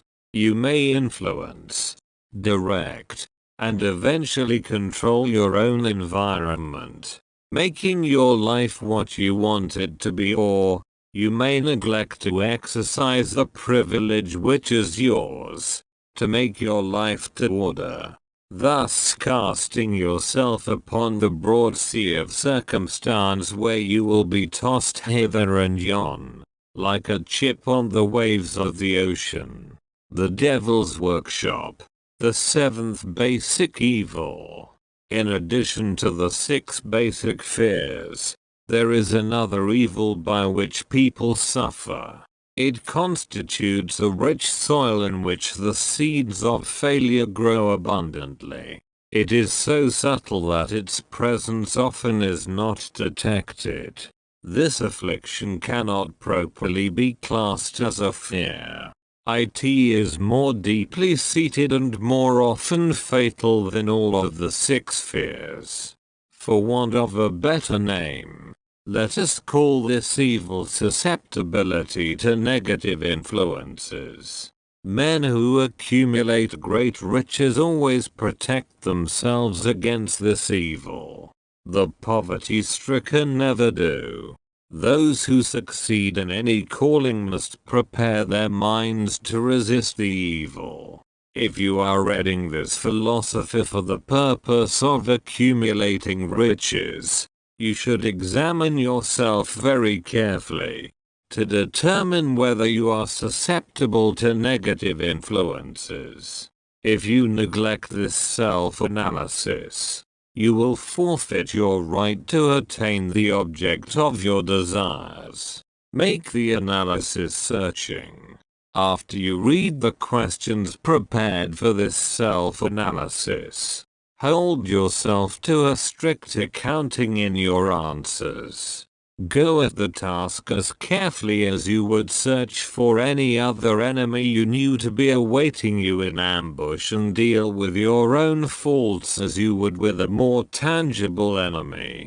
You can easily protect yourself against highway robbers, because the law provides organized cooperation for your benefit. But the 7th basic evil is more difficult to master, because it strikes when you are not aware of its presence, when you are asleep, and while you are awake. Moreover, its weapon is intangible, because it consists of merely a state of mind. This evil is also dangerous because it strikes in as many different forms as there are human experiences. Sometimes it enters the mind through the well-meant words of one's own relatives. At other times, it bores from within, through one's own mental attitude. Always it is as deadly as poison, even though it may not kill as quickly. How to protect yourself against negative influences. To protect yourself against negative influences, whether of your own making, or the result of the activities of negative people around you, recognize that you have a willpower, and put it into constant use, until it builds a wall of immunity against negative influences in your own mind. Recognize the fact that you, and every other human being, are, by nature, lazy, indifferent, and susceptible to all suggestions which harmonize with your weaknesses. Recognize that you are, by nature, susceptible to all the 6 basic fears, and set up habits for the purpose of counteracting all these fears. Recognize that negative influences often work on you through your subconscious mind. Therefore they are difficult to detect. And keep your mind closed against all people who depress or discourage you in any way. Clean out your medicine chest. Throw away all pill bottles. And stop pandering to colds, aches, pains and imaginary illness. Deliberately seek the company of people who influence you to think and act for yourself. Do not expect troubles, as they have a tendency not to disappoint. Without doubt, the most common weakness of all human beings is the habit of leaving their minds open to the negative influence of other people. This weakness is all the more damaging, because most people do not recognize that they are cursed by it, and many who acknowledge it, neglect or refuse to correct the evil until it becomes an uncontrollable part of their daily habits. To aid those who wish to see themselves as they really are, the following list of questions has been prepared. Read the questions and state your answers aloud, so you can hear your own voice. This will make it easier for you to be truthful with yourself. Self-analysis test questions. Do you complain often of feeling bad? And if so, what is the cause? Do you find fault with other people at the slightest provocation? Do you frequently make mistakes in your work? And if so, why are you sarcastic and offensive in your conversation? Do you deliberately avoid the association of anyone? And if so, why? Do you suffer frequently with indigestion? If so, what is the cause? Does life seem futile and the future hopeless to you? If so, why? Do you like your occupation? If not, why? Do you often feel self-pity? And if so, why? Are you envious of those who excel you? To which do you devote most time? Thinking of success or of failure? Are you gaining or losing self-confidence as you grow older? Do you learn something of value from all mistakes? Are you permitting some relative or acquaintance to worry you? If so, why? Are you sometimes in the clouds and at other times in the depths of despondency? Who has the most inspiring influence upon you? What is the cause? Do you tolerate negative or discouraging influences which you can avoid? Are you careless of your personal appearance? If so, when and why? Have you learned how to drown your troubles by being too busy to be annoyed by them? Would you call yourself a spineless weakling if you permitted others to do your thinking for you? Do you neglect internal bathing until auto-intoxication makes you ill-tempered and irritable? How many preventable disturbances annoy you? And why do you tolerate them?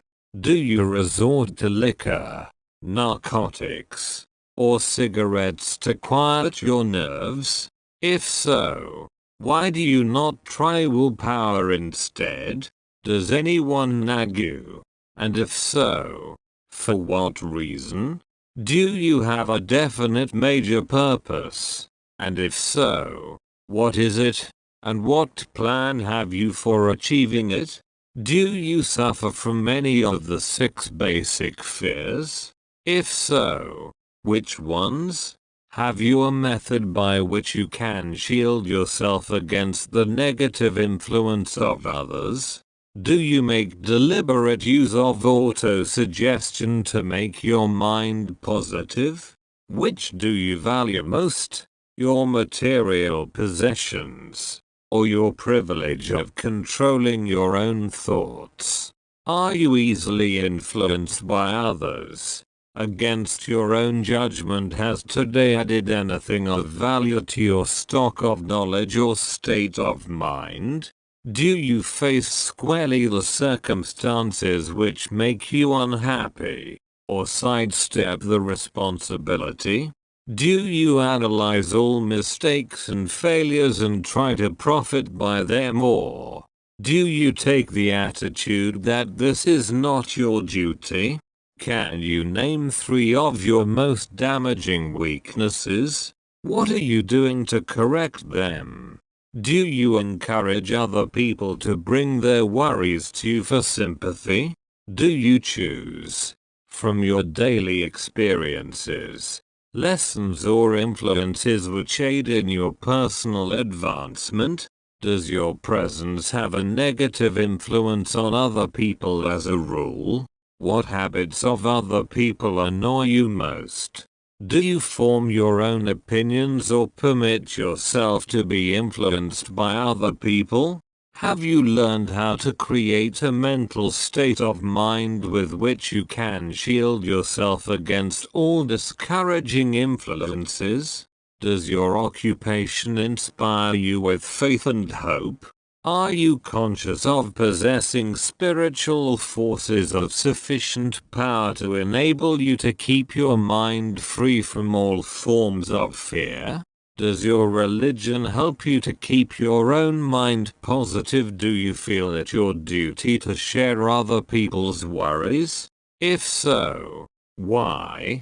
If you believe that birds of a feather flock together, what have you learned about yourself by studying the friends whom you attract? What connection, if any, do you see between the people with whom you associate most closely, and any unhappiness you may experience? Could it be possible that some person whom you consider to be a friend is, in reality, your worst enemy, because of his negative influence on your mind? By what rules do you judge who is helpful and who is damaging to you? Are your intimate associates mentally superior or inferior to you? How much time out of every 24 hours do you devote to A. Your occupation, B. sleep, C. play and relaxation, D. acquiring useful knowledge, E. plain waste? Who among your acquaintances A. encourages you most, B. cautions you most, C. discourages you most, D. helps you most in other ways? What is your greatest worry? Why do you tolerate it when others offer you free, unsolicited advice? Do you accept it without question, or analyze their motive? What, above all else, do you most desire?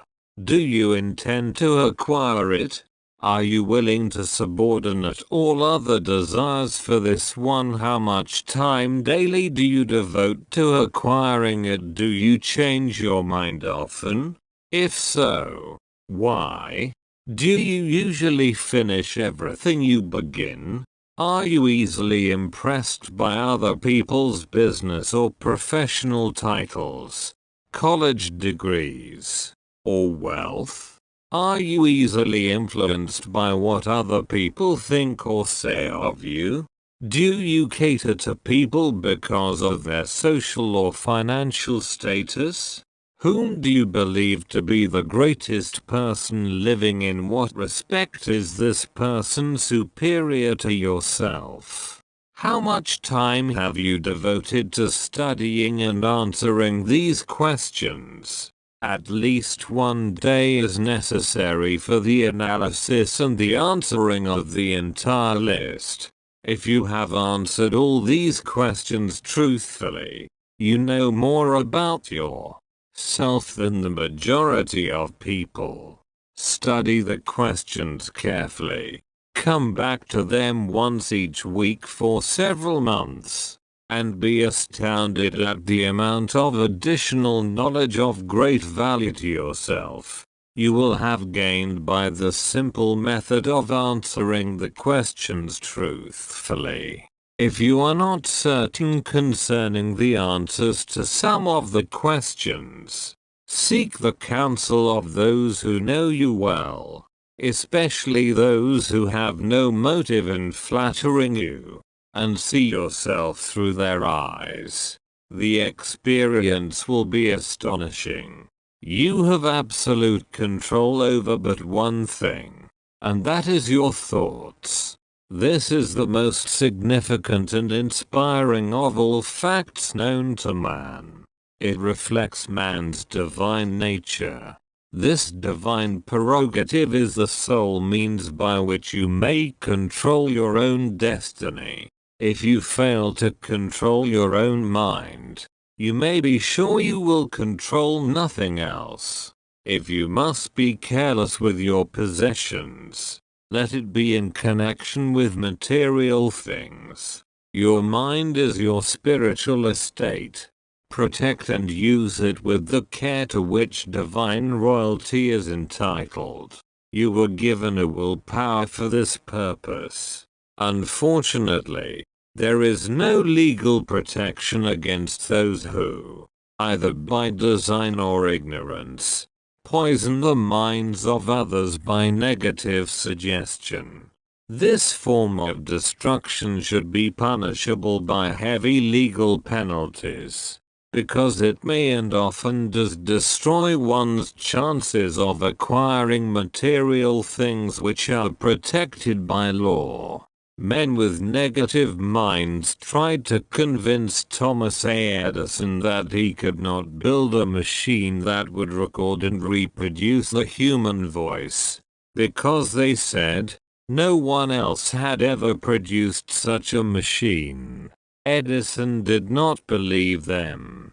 He knew that the mind could produce anything the mind could conceive and believe, and that knowledge was the thing that lifted the great Edison above the common herd. Men with negative minds told F.W. Woolworth he would go broke trying to run a store on 5 and 10 cent sales.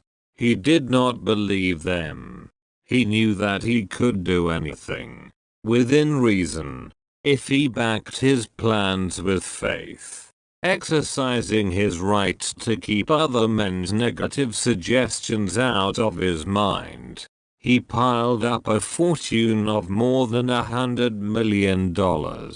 Men with negative minds told George Washington he could not hope to win against the vastly superior forces of the British, but he exercised his divine right to believe. Therefore this book was published under the protection of the Stars and Stripes, while the name of Lord Cornwallis has been all but forgotten. Doubting Thomases scoffed scornfully when Henry Ford tried out his first crudely built automobile on the streets of Detroit. Some said the thing never would become practical. Others said no one would pay money for such a contraption.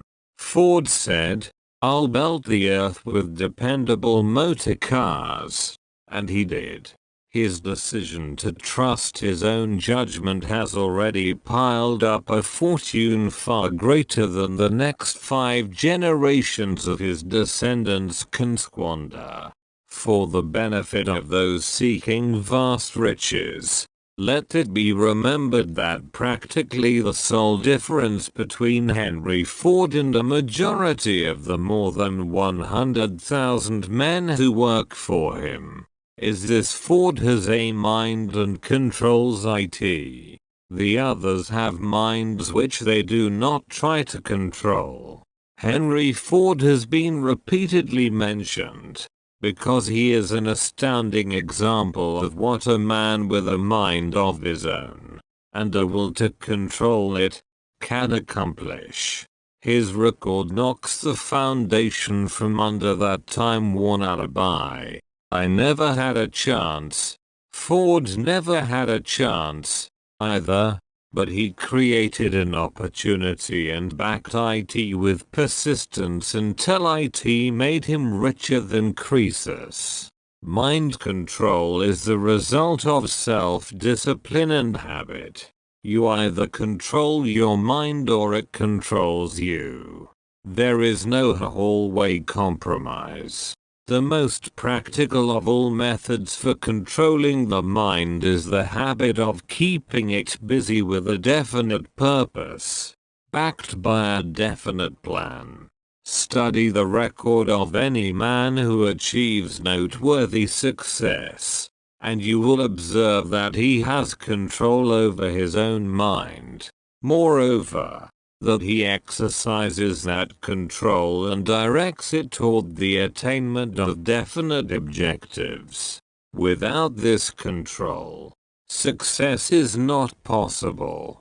57 famous alibis. By old man. If people who do not succeed have one distinguishing trait in common, They know all the reasons for failure, and have what they believe to be airtight alibis to explain away their own lack of achievement. Some of these alibis are clever, and a few of them are justifiable by the facts. But alibis cannot be used for money. The world wants to know only one thing: have you achieved success? A character analyst compiled a list of the most commonly used alibis. As you read the list, examine yourself carefully, and determine how many of these alibis, if any, are your own property. Remember, too, the philosophy presented in this book makes every one of these alibis obsolete. If I didn't have a wife and family, if I had enough pull, if I had money, if I had a good education, if I could get a job, if I had good health, if I only had time, if times were better, if other people understood me, if conditions around me were only different, if I could live my life over again, if I did not fear what they would say, if I had been given a chance, if I now had a chance, if other people didn't have it in for me, if nothing happens to stop me, if I were only younger, if I could only do what I want, if I had been born rich, if I could meet the right people, if I had the talent that some people have,